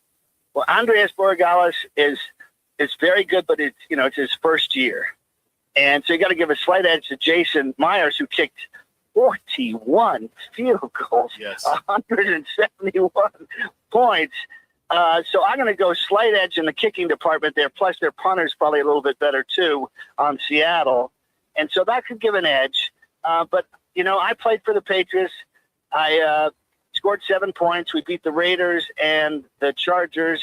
So I got a 2-0 record, better percentage than Tom Brady. What a joke. But seriously, I think that there's something about that experience, not only as players, but as the coach. When the coach has been in and played in Super Bowls, he's just got, I think Vrabel may have that little surprise in him. Kind of like, remember we had that surprise when Philadelphia had that Philly special special, play. yeah, the Philly special. Philly special, yeah. right? And Nick Foles, and not Nick Foles, Nick. Yeah, that's it. what Nick Foles. That's it. Yeah. Nick Foles, yeah. And, I just think you save that one up. You saved it all year. You practiced 20 times, once a week for, 10 weeks. And suddenly, guys, I think it's time. And they knew how, the execution has to be perfect. So, and I just hope that what happened the last time they played each other, where my dear friend Pete Carroll decided to pass the ball on the 1 foot line when he had beast mode ready to break some heads. I hope that doesn't happen. But if it does, I hope it happens to Seattle. So winner and score. What do you got? Winning score. And here's the winner and score. 25, a weird number, 25-22. I think New England wins by 3. I think Jake, the other thing of it is, gosh, there's something about the New England quarterback, Drake. He's just so ridiculously, he's got that sort of charisma, right? And so I think he's the kind of guy, ironically, there's a little Tom Brady in him, as people have said more than once, where he'll come up with that big play. He'll be more poised than you'd expect. The cool thing is you got the former Jets #1 pick who out of nowhere has, found himself and proved it, 2 weeks ago. So it's a tough call, but I think the Patriots by 3. Always great, pal, when you take time to come on the show. We always enjoy it. Thank you, Nick. You have a great weekend. Love you guys. Thank you. There you go. That's so fun. And you're right, Manuch. He should be in the Hall of Fame. There's no question about it. All right, quick timeout. Roc and Manuch with Jimmy B. We are hanging out today here at ESPN 620, and Nick is presented by Twin Peaks. Nobody does happy hour like Twin Peaks. Going on right now until 6 p.m. Tequila cocktails, premium bourbon, top shelf spirits over ice balls, local craft beers, and those famous 29-degree drafts. Pair it all up with scratch-made bites that actually satisfy. Now, when it comes to happy hour, Twin Peaks. That's where you have to go. It's Twin Peaks Eats, Drinks, and Scenic Views. ESPN 620, back in our final hour with Yogi Roth and former NFL coach Jim Haslett. Downtown Phoenix is turning up the volume with the NCAA Women's Final Four Super Saturday. It starts at the Super Saturday practice presented by Samsung Galaxy at Mortgage Matchup Center. One last practice for the final 2 teams, plus the Super Saturday concert presented by AT&T, a free live performance at Hance Park. Super Saturday, April 4th in downtown Phoenix. Free events, all ages, all weekend. NCAA.com/Women's Final Four. Progressive presents a guided meditation. Hear the birds sing. A chipmunk nibbling on an acorn. Smell the pine needles gently falling into your living room as the breeze blows through the gaping hole in your roof. Gaze up at that broken tree branch and relax, because you bundled your home and auto with Progressive and have the peace of mind of 24/7 protection. So relaxing. Progressive Casualty Insurance Company, affiliates, and other insurers. Not available in all states or situations. This is the story of the one. As the purchasing manager at a manufacturing plant, she knows the only thing more important than having the right safety gear is having it there when you need it. That's why she partners with Grainger for auto reordering, so her team members can count on her to have cut-resistant gloves on hand, and each shift can run safely and efficiently. Call 1-800-GRAINGER, click Grainger.com, or just stop by. Grainger, for the ones who get it done. For nearly 25 years, Primavera has helped thousands of Arizona students succeed with an accredited world-class education, tuition-free and right from home. If your child struggles in a traditional school setting, Primavera Online can help. We serve Arizona K-12 students with flexible, personalized learning that fits every student's needs. See how Primavera can help your family today. Don't wait. Enroll now at chooseprimavera.com. That's chooseprimavera.com. Nobody does happy hour like Twin Peaks. Nobody. Whatever you're craving, we've got it. Tequila cocktails, premium bourbon pours, and top shelf spirits served over ice balls that hit just right. Local craft beers and handcrafted whiskey cocktails, yep, all here. And with 5 Valley locations. And don't forget the teeth-chattering 29-degree drafts we're famous for. Pair it all with scratch kitchen bites that actually satisfy. From shareables to hearty favorites. When it comes to happy hour, Twin Peaks doesn't play. Twin Peaks eats, drinks, scenic views. Join the team at All City Towing, Arizona's largest towing company and leader in roadside service. We're hiring dispatchers, call takers, lot attendants, drivers, and customer service pros ready to grow with us. You'll enjoy state-of-the-art equipment, consistent schedules, full health benefits, a strong 401k match, employer life insurance, and a monthly fuel allowance. Take your career to the next level. Apply today at allcitytowing.com. All City Towing, where your future is always moving forward. KTAR AM Phoenix, Arizona's home for the worldwide leader in sports. Is ESPN 620.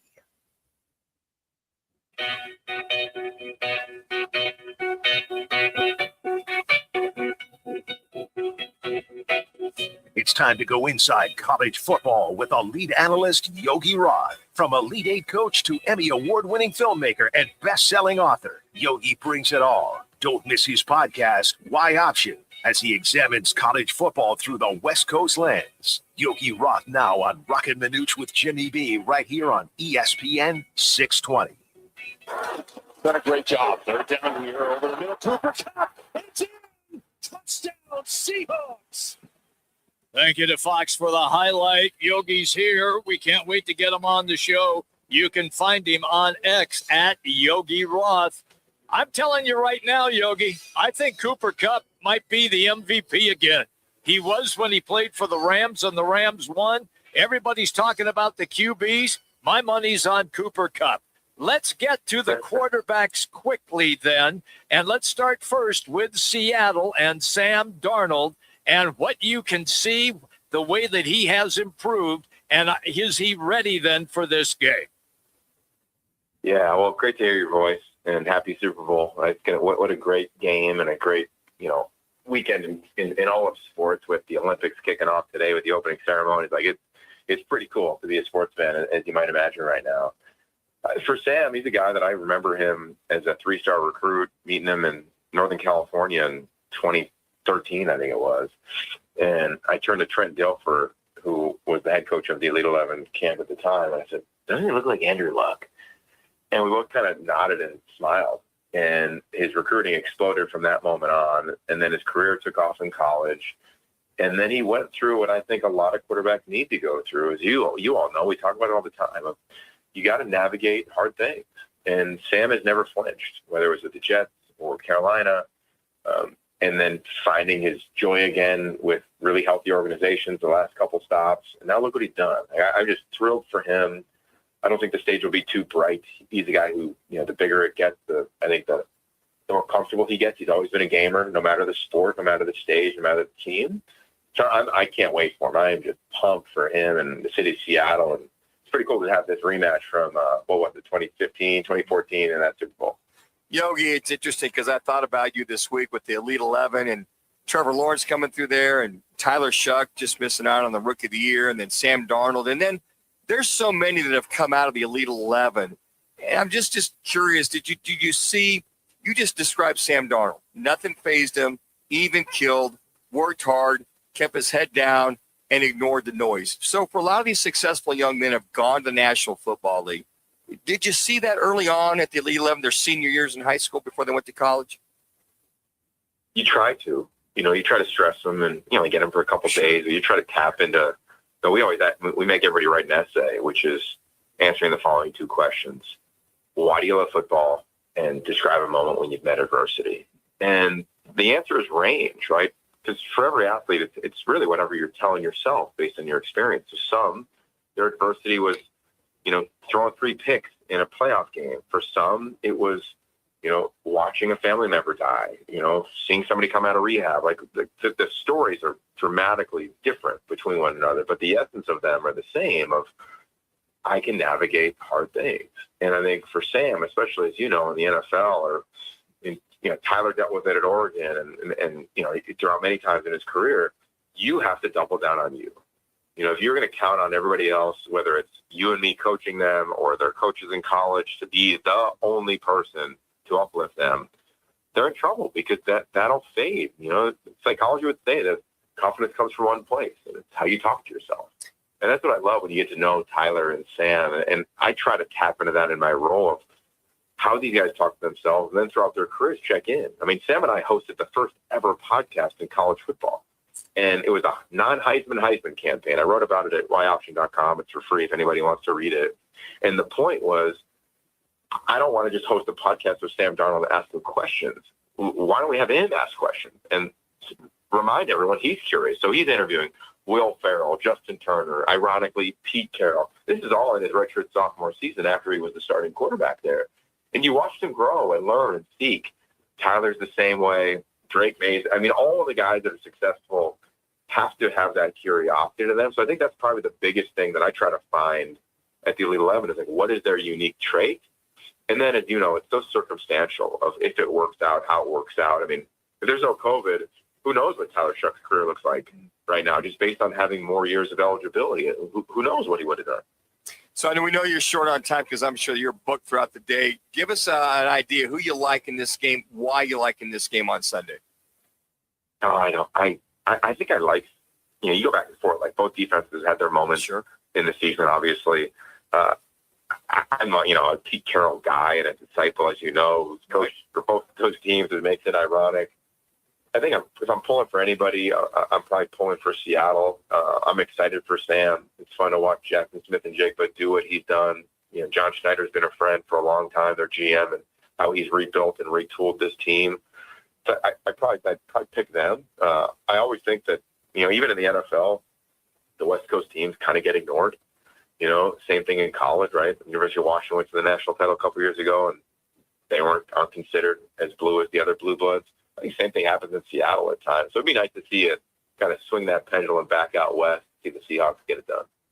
There you go. Yogi, thank you, pal. As always appreciate you. Enjoy the weekend. Yeah. Hey, how about this? How about Larry Fitzgerald? I know you're giving him a ton of love. My old roommate in college, go to the Hall of Fame. Is that not a great story of what? He was your roomie? I didn't know that. Yeah, I didn't know Yogi? that. Yeah, he was. He's one of my dearest friends, and he took my job, so I'm still bummed about that. But he took everybody's job. If you want to get we interviewed him on Wednesday. Just go to Roc and Manuch on YouTube. You'll see the interview from Wednesday. And we interviewed him about 15 minutes. It's a great interview in reference to these guys all knew about a week ago, Yogi. So we tried to pry it out of him. He almost slipped, but he kind of played coy. But you'll enjoy the interview. If I'd have known that, I'd have said, hey, how was Yogi Roth as a roomie? Did he clean up after himself? Did he clean the blender with those protein shakes? Yeah. Hey, next time. You'll get him on again. I know you will, man. But, yeah, we'll celebrate him for a long time. Thank you, Yogi. We'll see you, pal. Okay. See you, pal. There you go. That's Yogi Roth, everybody. Hey, coming up, we're going to get into the Super Bowl. We've got some keys. We have our selection as well. It's all coming your way. It's Roc and Manuch with Jimmy B. ESPN 620, 98.7 HD-2, and on the Arizona Sports app. Now open in North Scottsdale, it's the Orangedale Lounge. ODs, right off Thompson Peak and Bell, next to Bash's. Your new favorite dive bar has arrived. Cold drafts, chill vibes, always affordable prices, and the OD Mug Club, a one-of-a-kind membership you won't find anywhere else. No frills, just great people, ice-cold drinks, and a bar that feels like it's always been there. Follow at OD Scottsdale and get the scoop at orangedalelounge.com. Orangedale Lounge. Dive in and drink up. There's nothing like it. The rush when the band plays, the roar when the Sun Devils take the court, the energy that shakes the building and pulls you to your feet. This is Sun Devil men's basketball, where every night brings the sound of something electric. something unpredictable, something you have to feel to believe. From the first tip to the final buzzer, Sun Devil Hoops is where passion lives. Be a part of it. Bring the noise, and let's light up Desert Financial Arena together. Get your seats now at sundeviltickets.com. I was in a wreck. I need a check. I was in a wreck. I need a check. I was in a wreck. I need a check. I'm Kevin Rowe from Lerner Rowe, and we've been serving Arizonans for 20 years. Make the best choice after an accident. Call 977-1900. That's 977-1900.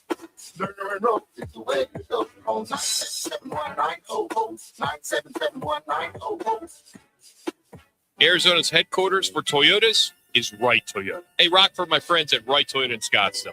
You will always find the right deal at Wright Toyota. Wright Toyota has been driving Arizona's home for years with their amazing service, pricing, and great selection. I encourage you to discover the difference at Wright Toyota.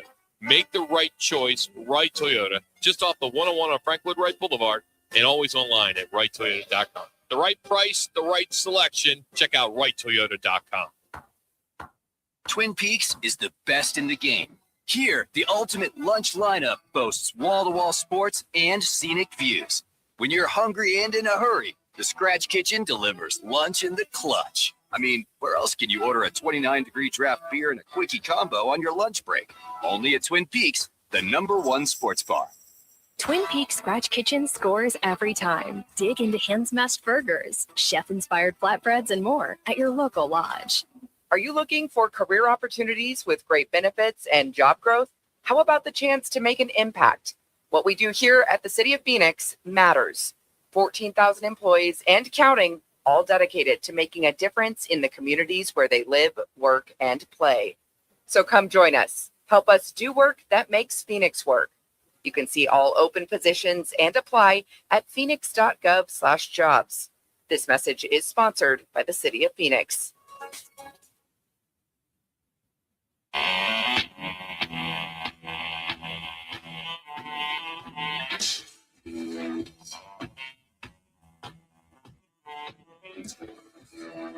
Let's get back to Roc and Manuch with Jimmy B now on ESPN 620.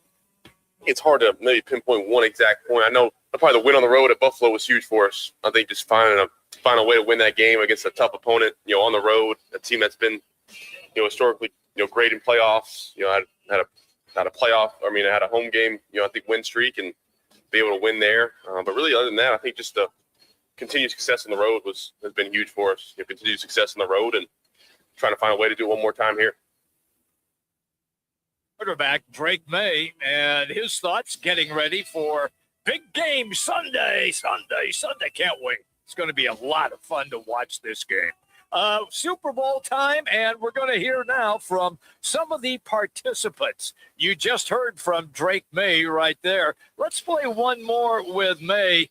This is the biggest difference between this year and last year. I think one of the biggest thing is winning helps. Winning helps, and I think just buying into the same belief in each other and, what Coach Vrabel's trying to get accomplished. I think from day one, I feel like the guys have really kind of took what Coach Vrabel was wanting to do with us and have just really applied it to their lives in every single way, whether it's on the field, off the field, getting treatment, doing little things, making great decisions off the field. I think that's the biggest thing is just, Coach Vrabel always says, he treats us how we treat the team. And I think that's how guys have taken this year. And I think it's just really, rally together and, want to play for each other. And, from there on, we just have had fun doing it, every single day since. And it's been a ride and looking forward to, trying to finish it off.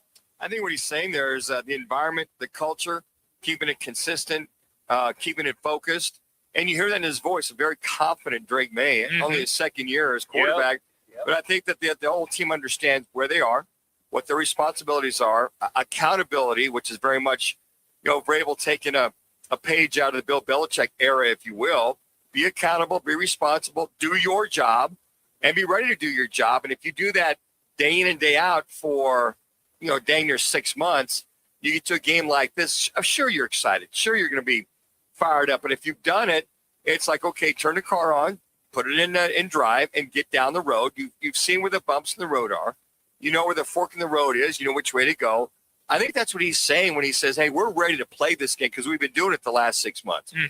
I'm with you with that 100%. I love the way that Drake May has come on and how quickly he has matured as a starting quarterback. On the other side will be Sam Darnold. And we have discussed what happened with the Jets, with the Carolina Panthers, the backup role with the 49ers, then how he had the breakout season in Minnesota, and now with the Seattle Seahawks. Here is Darnold talking about team bonding and having a great week of practice. It's been great, man. Again, I think there were quite a few players that shared the consensus that it kind of feels like training camp again. Like we're all here in the hotel. We're able to just hang out and spend a bunch of time together, where I feel like during the course of a normal week, that doesn't necessarily happen. Yeah. We're hanging out with each other in the locker room from whenever 6:30 in the morning to 6 at night. But to be able to actually eat snack together, like little things like that you don't get to do during the course of a season. So it's great to be with the guys again, busing to the practice facility, spending time in that locker room, busing back. So it's just, I think enjoying this moment is such a key for myself, but a lot of guys in that locker room, I know they feel the same way. And, you hear from a lot of the guys that played in the Super Bowl that they wish they would have enjoyed the moment more so. Yes. Not that they're anxious to play the game, but a lot of them have said now, even Joe Montana said, look, I finally learned just relax, enjoy the week. The game will take care of itself.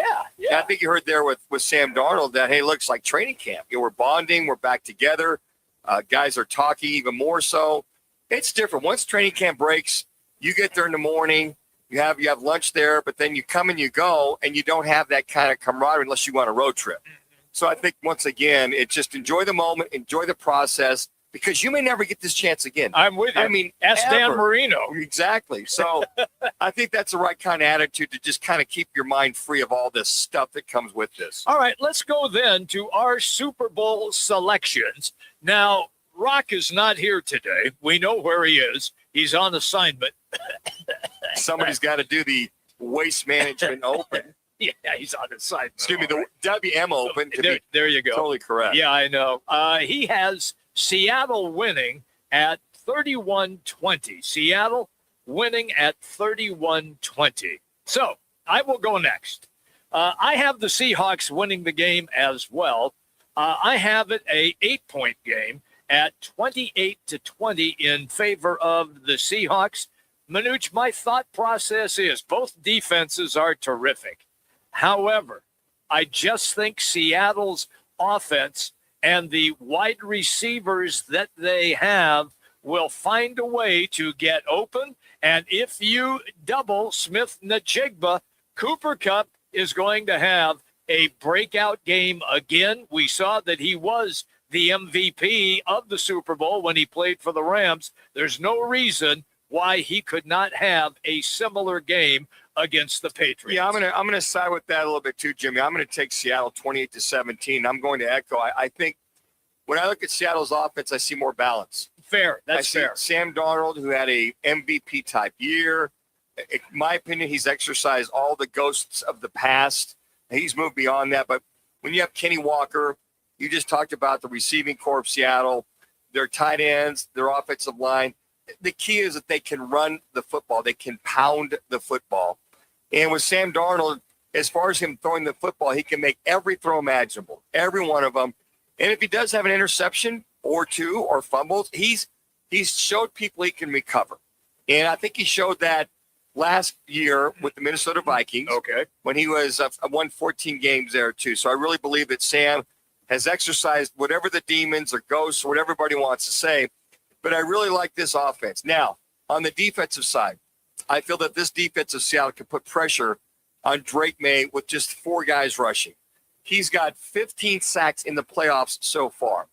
And what tells me is this offensive line is either not in sync with each other on their calls or they just can't handle the pressure. Okay. And if you can bring that pressure, like we saw last year with the Philadelphia Eagles on Patrick Mahomes, he was lost with just 4 guys rushing. He was like 7 guys were dropping into zone coverage, or you had zone deep, or you had man deep, zone underneath. There were times if you can bring 3 and drop 8, that will confuse a quarterback. But I think the one thing that Seattle will have to do because Drake make you move a little bit. He can, yeah. Is just to make sure that if you're going to bring that pressure, that your middle backer or your will backer, somewhat quasi spies him, Okay. so you don't give up a big play with his legs. So the main reason, I see balance on the offense, I see the pressure, and I just see physicality and speed with the Seattle defense.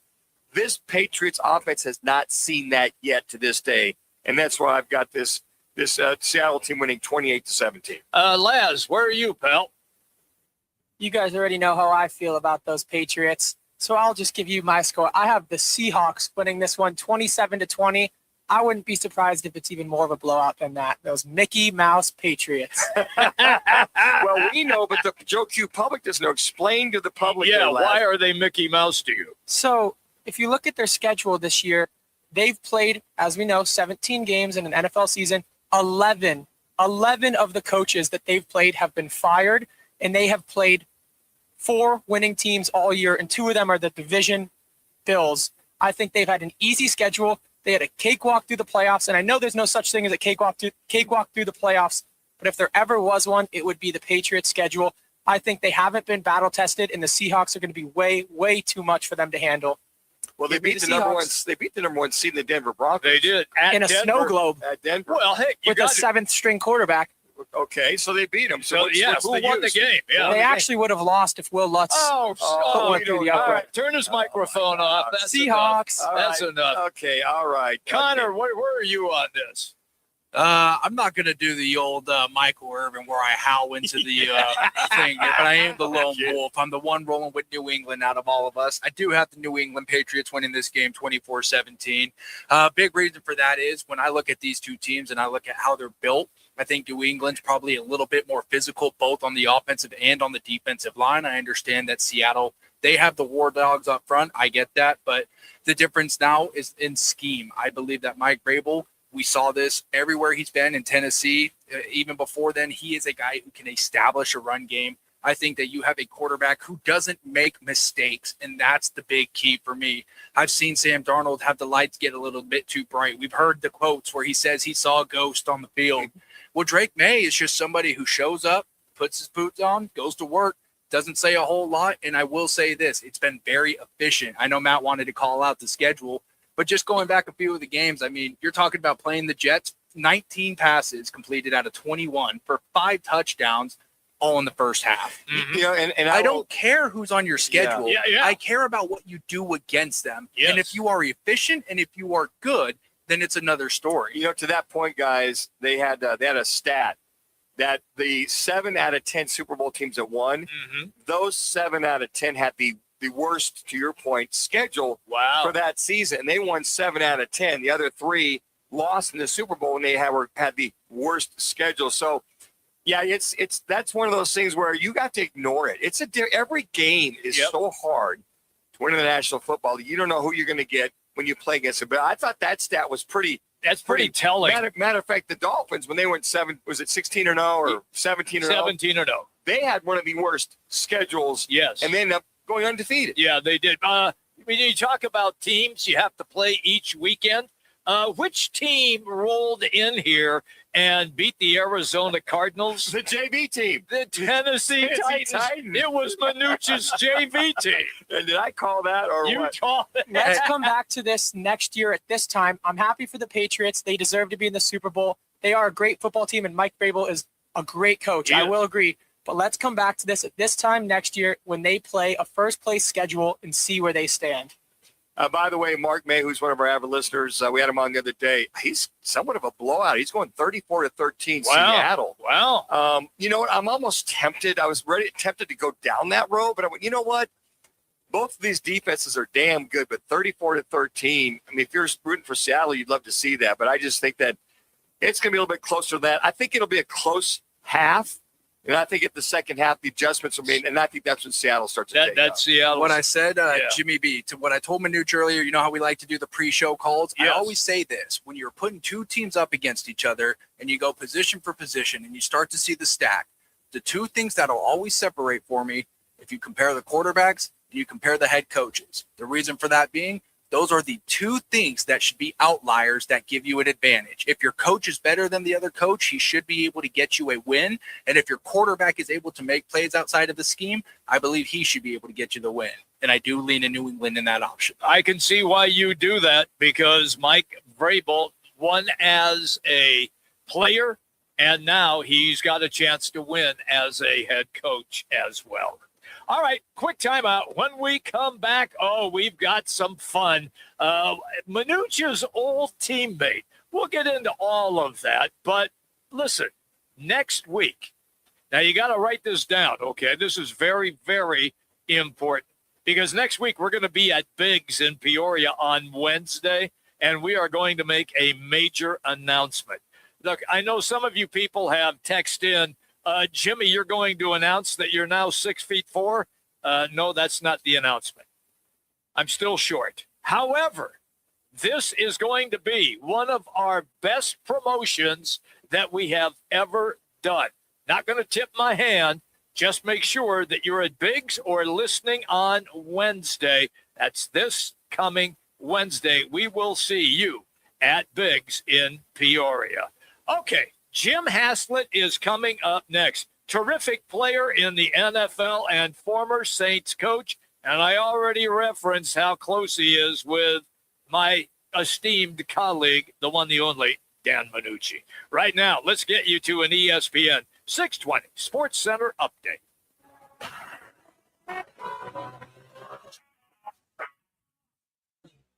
It's now time for your Roc and Manuch with Jimmy B's ESPN 620 Sports Center update. I'm Matt Lazarus. Arizona Cardinals legend Larry Fitzgerald has officially been selected to the Pro Football Hall of Fame, earning first ballot status as a member of the class of 2026. And at the WM Phoenix Open, the second round is currently underway, with Hideki Matsuyama leading the way at 10 under par. Meanwhile, world number one Scotty Scheffler is making a push, battling back to even par as he looks to avoid missing his first cut in more than 4 years. The weekend is better at Twin Peaks, and nobody does sports like Twin Peaks. Nobody. Catch the action at 5 Valley locations. Enjoy all-day specials on ice-cold draft beers, buckets, and specialty cocktails. Pair it with scratch-made bites that actually satisfy, and you've got the ultimate game day experience. Twin Peaks. Eats, drinks, scenic views. Former Saints head coach Jim Haslett joins the guys next.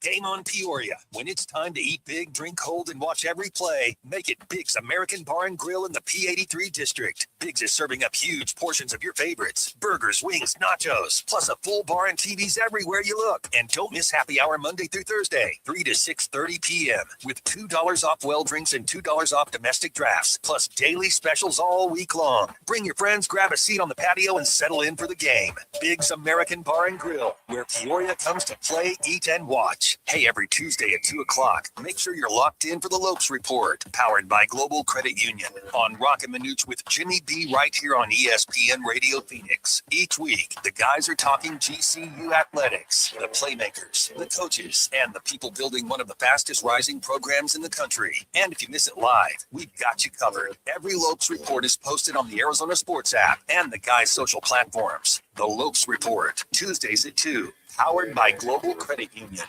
Another Arizona storm season's rolling through. Before the next big downpour hits, call State 48 Roofing for your free roof inspection. Whether it's cracked tiles, flat roofs, or old shingles, don't wait for leaks to show up. State 48 Roofing is Arizona's #1 referred roofer, trusted for over a decade in both residential and commercial roofing. Protect your home, protect your business with State 48 Roofing. Visit state48roofing.com or call 480-268-4509 today.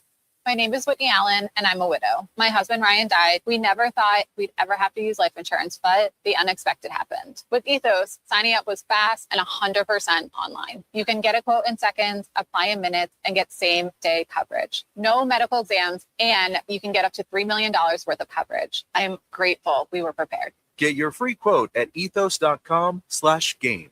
That's ethos.com/game. Paid spokesperson. Time spent on application to vary. Online help questions required. Can I take your coat? Oh, you noticed. Yeah, I found it on eBay from a seller in Vegas. Pre-loved and perfect. She listed it and jackpot. Italian leather, classic trench silhouette. And did you see the braided buckle? hang on to your claim ticket. Oh, I'll hang on to this forever. Have you been on eBay? There's so many finds. And I bet that diving watch would sell fast. Just saying. Find what you love, sell what you don't. eBay. Things people love. Need to feed a crowd? Let Venencia's bring the flavor to your next event. We know you have a lot of options when feeding a large group. Ordering directly from Venencia's means you get the best service and the absolute best pricing. There's no per person fee. Just tell us how many people you need to feed, and we'll come up with a perfect plan to ensure everyone's well fed and happy. Grad party, office celebration, family reunion. Invite Venencia's to the table. Text catering to 411 24/7. That's catering to 411 247 or Venencias.com.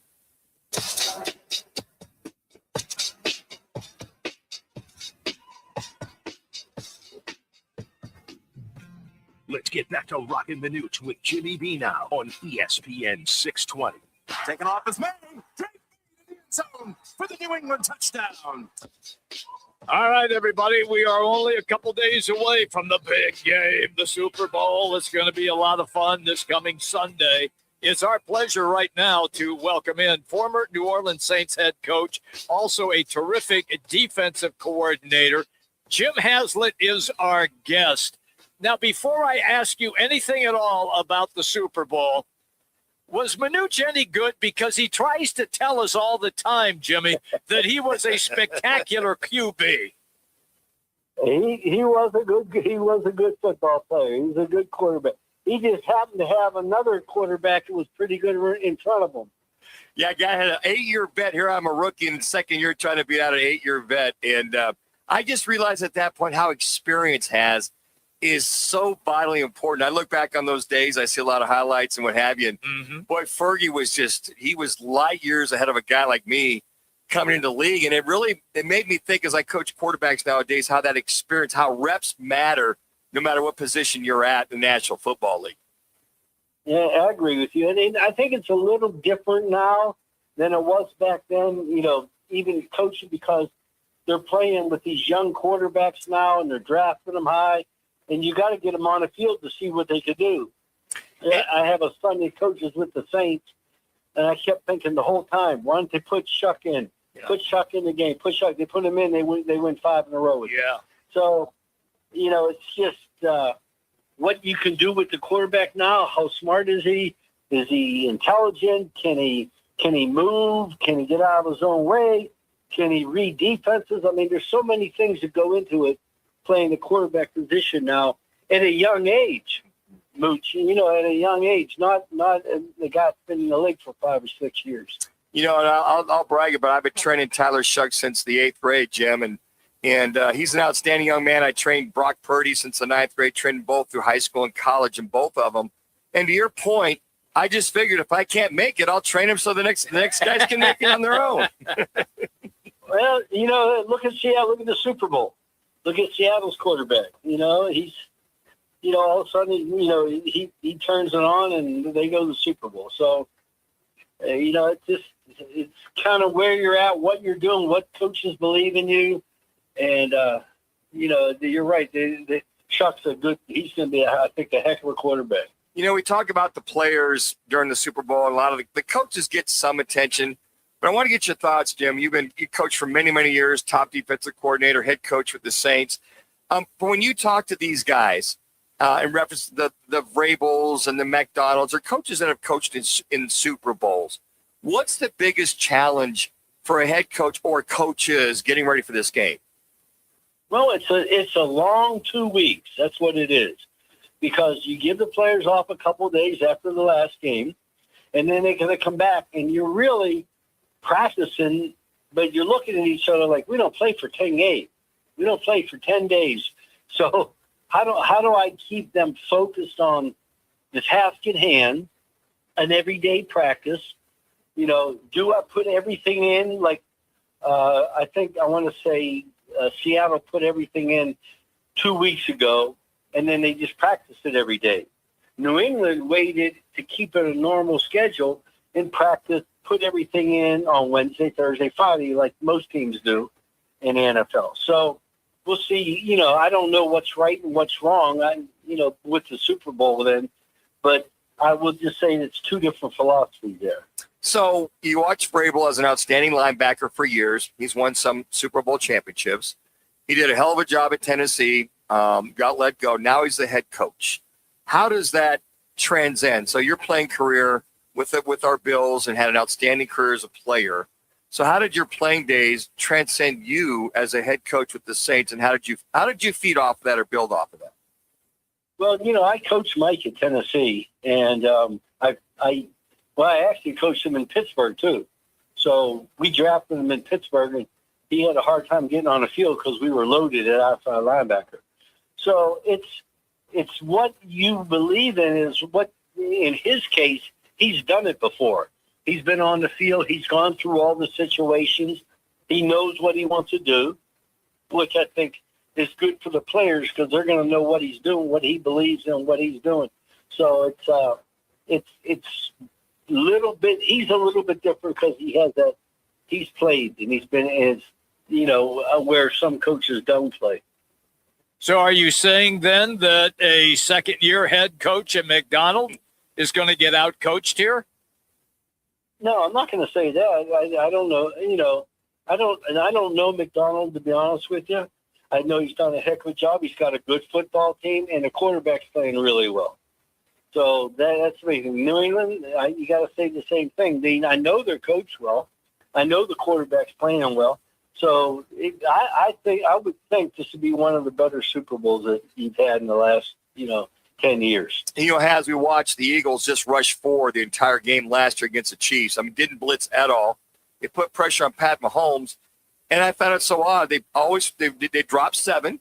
Sometimes they'd rush 3, drop 8. But I thought it was interesting how the West Coast offense couldn't adapt to that without people blitzing or coming from the outside.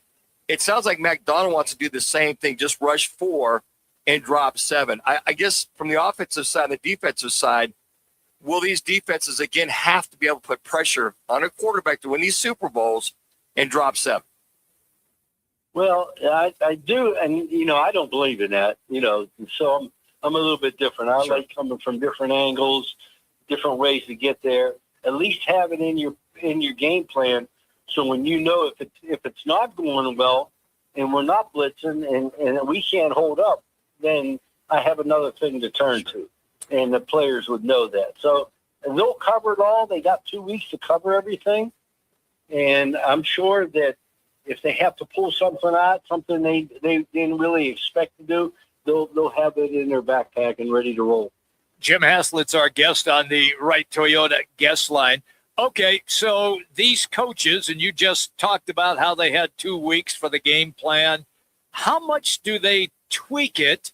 And also, Jimmy, how do they put in some, trick play, something that is not on film that the other team might have seen? Well, that's easy. That's the easy part.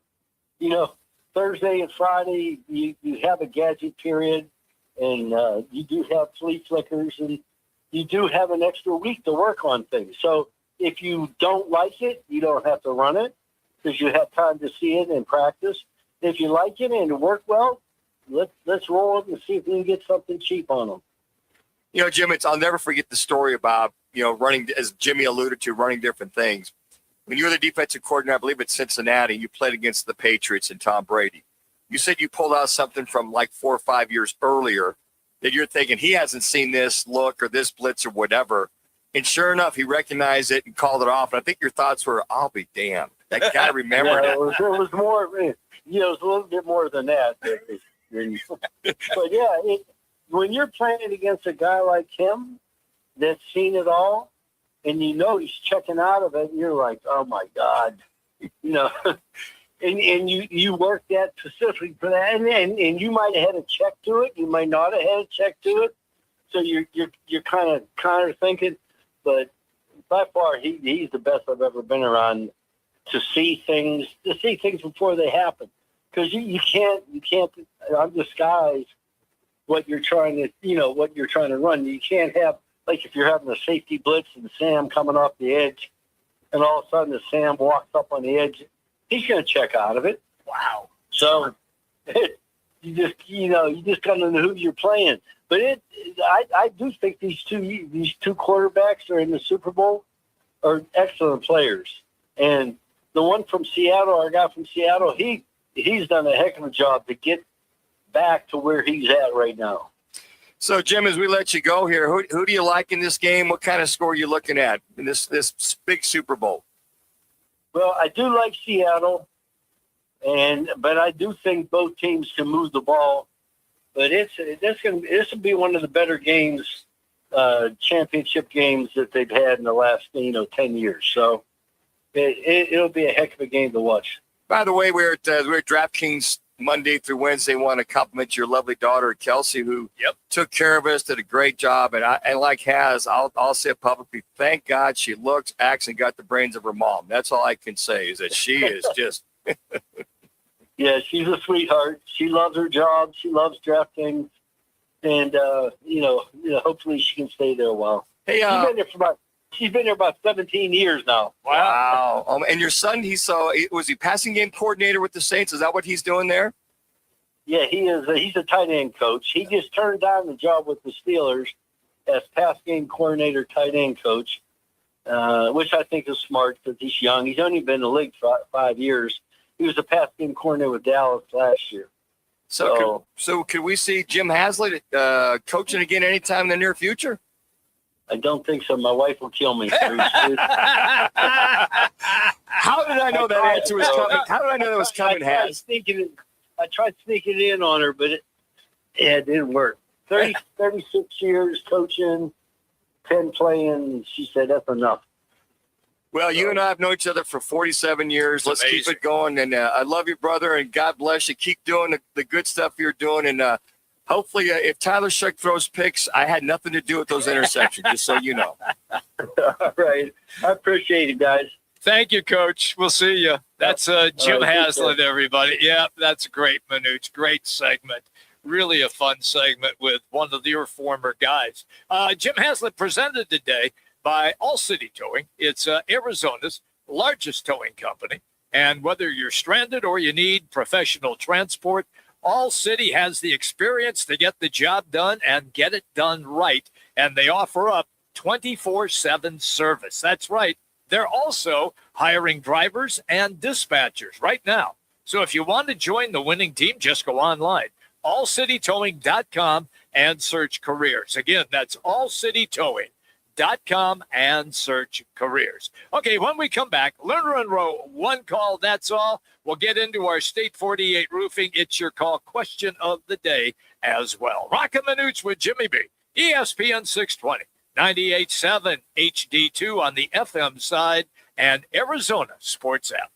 The biggest game of the year is coming, and at Backyard Desert Ridge, it always sells out. Lock in the best seat in the house now. Reserve your table today and pick the perfect spot, right in front of the massive LED wall or surrounded by more than 50 high-def TVs. Great food, ice-cold drinks, and wall-to-wall action so you don't miss a single play. Every year fills up fast, and once it's gone, it's gone. Don't wait. Swing by Backyard Desert Ridge and secure your big game seat today. Join the team at All City Towing, Arizona's largest towing company and leader in roadside service. We're hiring dispatchers, call takers, lot attendants, drivers, and customer service pros ready to grow with us. You'll enjoy state-of-the-art equipment, consistent schedules, full health benefits, a strong 401k match, employer life insurance, and a monthly fuel allowance. Take your career to the next level. Apply today at allcitytowing.com. All City Towing, where your future is always moving forward. Swing into Vans Golf Shops by Worldwide Golf to get custom fit for the new TaylorMade QI40 driver. The QI40 family is TaylorMade's fastest, most fittable driver line. Don't miss out on your chance to find your new fast and schedule your fitting in-store or online today. Vans Golf Shops by Worldwide Golf. Trusted by golfers since 1963 and home to the legendary 90-day 100% satisfaction guarantee. Get there. I was in a wreck. I need a check. I was in a wreck. I need a check. I was in a wreck. I need a check. I'm attorney Kevin Rowe. The insurance company's job is to pay you as little as possible. Our job is to get you every dollar you deserve. Call Lerner and Rowe today and let's make them pay. Call 977-1900. So where you go? Call 977-1900. For over a century now, Ford has been part of America. In my family, it's been generations. Paul Calvisi here. My grandfather worked for Ford Motor. My first car, a classic Mustang, still have it. But going to our Desert Ford dealers today means getting more than a vehicle. We're talking a full suite of benefits like complimentary Ford mobile service or try Ford pickup and delivery. Yes, to and from your door, and it's easy scheduling in the Ford Pass app. Tough would be built Ford tough. More than a slogan, it's an identity of the F-Series trucks. And the all-new 2026 F-150 is the best yet. With a completely redesigned interior and exterior adventure. How about the Ford Bronco Sport? It says, let's get it, with 5 available trims so you can forge your own path. We recently bought a new Explorer at our Desert Ford dealers. Love the flexible seating up to 7. All the cargo room, the advanced tech. Bottom line, Ford is the future at our Desert Ford dealers. Just click buyfordnow.com.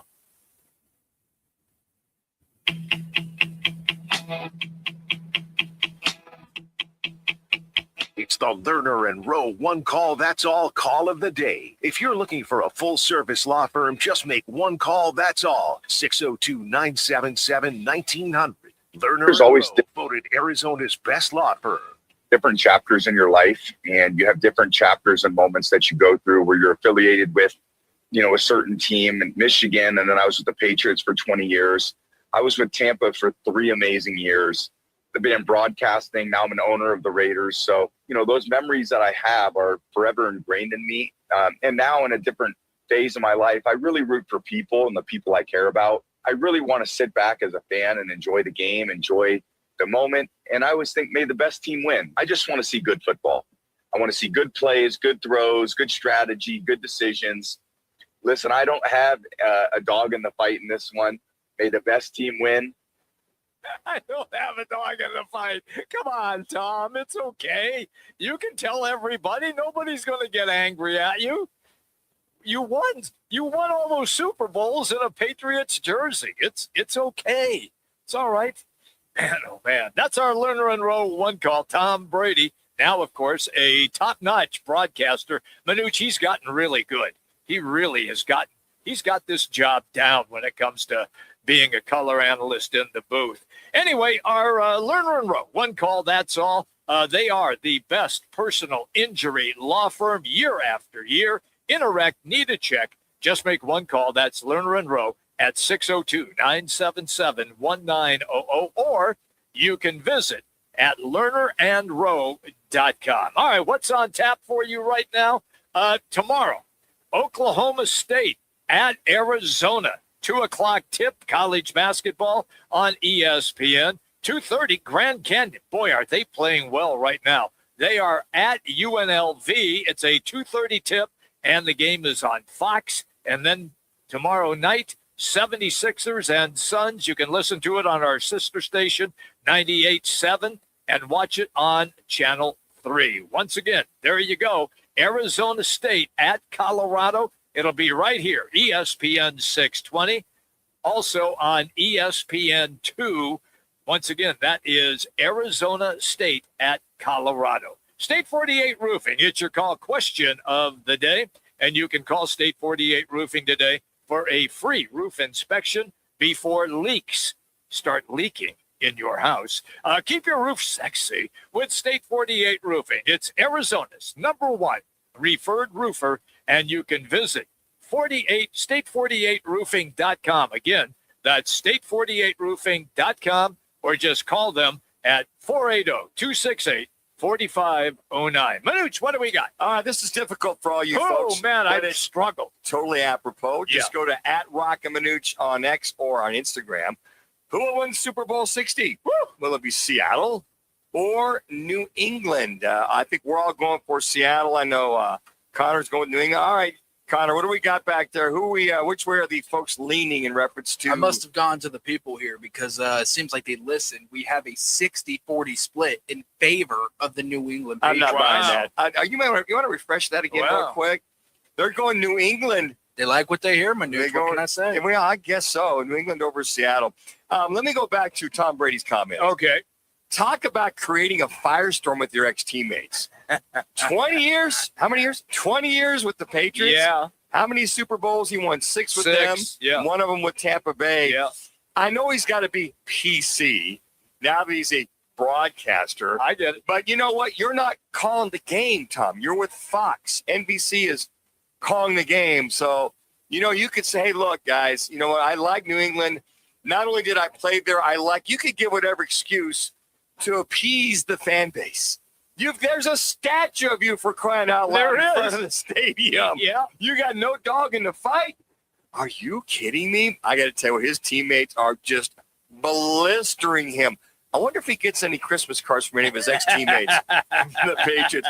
I heard this the other day, Jimmy. I went, come on, Tom. Yeah, I'm with you. I mean, seriously, now that you're a minority owner with the Raiders, you won a Super Bowl at Tampa Bay, so that's going to trump. You have no dog in the fight for the Super Bowl, the New England Patriots, who you brought back to Super Bowl victories time in and time out. 28-3 against Atlanta. I just heard that one. Oh my God! Is he running for office anytime soon? He could be. I listened to that guy. You running for mayor? You running for governor? Come on, Tom Brady. I mean, that just really. I mean, Roc's gonna love this on Monday. By the way, we'll be a Right Toyota on Monday. The holiday being Monday, will be out there. But I just sit there and think, you got to be kidding me. It's okay for you to root for the team that you played for and won 6 Super Bowls. I just heard that and went, oh my gosh, the politician is alive and well with one Tom Brady. I'm with you. Look, I think he's turned into a terrific broadcaster. I really do. He might be the best in the business now. But you kind of thought that would be the case, just knowing his work ethic. But I'm with you, Manuch. I mean, you would have thought, hey, if CBS isn't doing the game, do you think Tony Romeo would say, you mean Romo? No, Tony Romeo. Taking trips down there to Cabo. Yeah. I call him Tony Romeo. Yeah. If the Cowboys were in the Super Bowl, which I'm sorry, Carter, hell would have to freeze over for them. Yeah, I know. There was a really big if that you threw in. Yeah, that was monstrous. But I'm sure if he wasn't doing the game, and Dallas was taking on, let's say, the Patriots, sure, he's got a dog in the fight. Yeah, he does. And I'm sure he would express, I hope the Cowboys win because of this, and this, not to be politically astute. Now, if you're broadcasting the game, I can see Tom going, look, that's different. It's totally different. Yeah. You're not broadcasting the game, Tom Brady. He's not even part of the 24-hour handoff. Exactly. So I don't know, guys. Did it rub you guys wrong? I kind of went, what? It didn't rub me wrong. I'm just like going, I mean, I don't get upset over trivial crap like that. No, I know, but it's like, still, please. Yeah, I know. Come on, Tom. I will say, I think there's a time and place for the chivalry and the humbleness. I think, like you said, if you're calling the game, if Fox is going to be the person out there, the network that has the rights, it's a little bit. But Tom Brady, you're not even like on some Fox show or something. You were doing some podcast. Yeah. Like, dude, just be honest. It's okay if you want to say that your former team wins. I don't know. It felt a little passe to me. It felt a little fake. Right. It's interesting because, Jimmy, you're going, it's okay, Tom. It's okay. I think of Lincoln Park when they were down there on the street and they had Tom Cruise and John Travolta. They had those guys and they were like, hey, Tom, it's okay. It's okay. You can come out. It's okay. Come out of the closet. It was okay. It was like that kind of, I was going, it's okay, Tom. You can root for your team. I just find it just hilarious how politically astute some of these guys, especially Tom Brady. Yeah, I know. I found it interesting. Manuch, quickly before we are done for the day, what do you expect out of the Suns tomorrow night with the 76ers in town? Well, I'm going to assume I know that it looks like Booker is probably not going to play. Agreed. Jalen Green, we're hoping he plays sometime between here and 2030. I will stop you there and say for the Sixers, Joel Embiid played last night against the Lakers.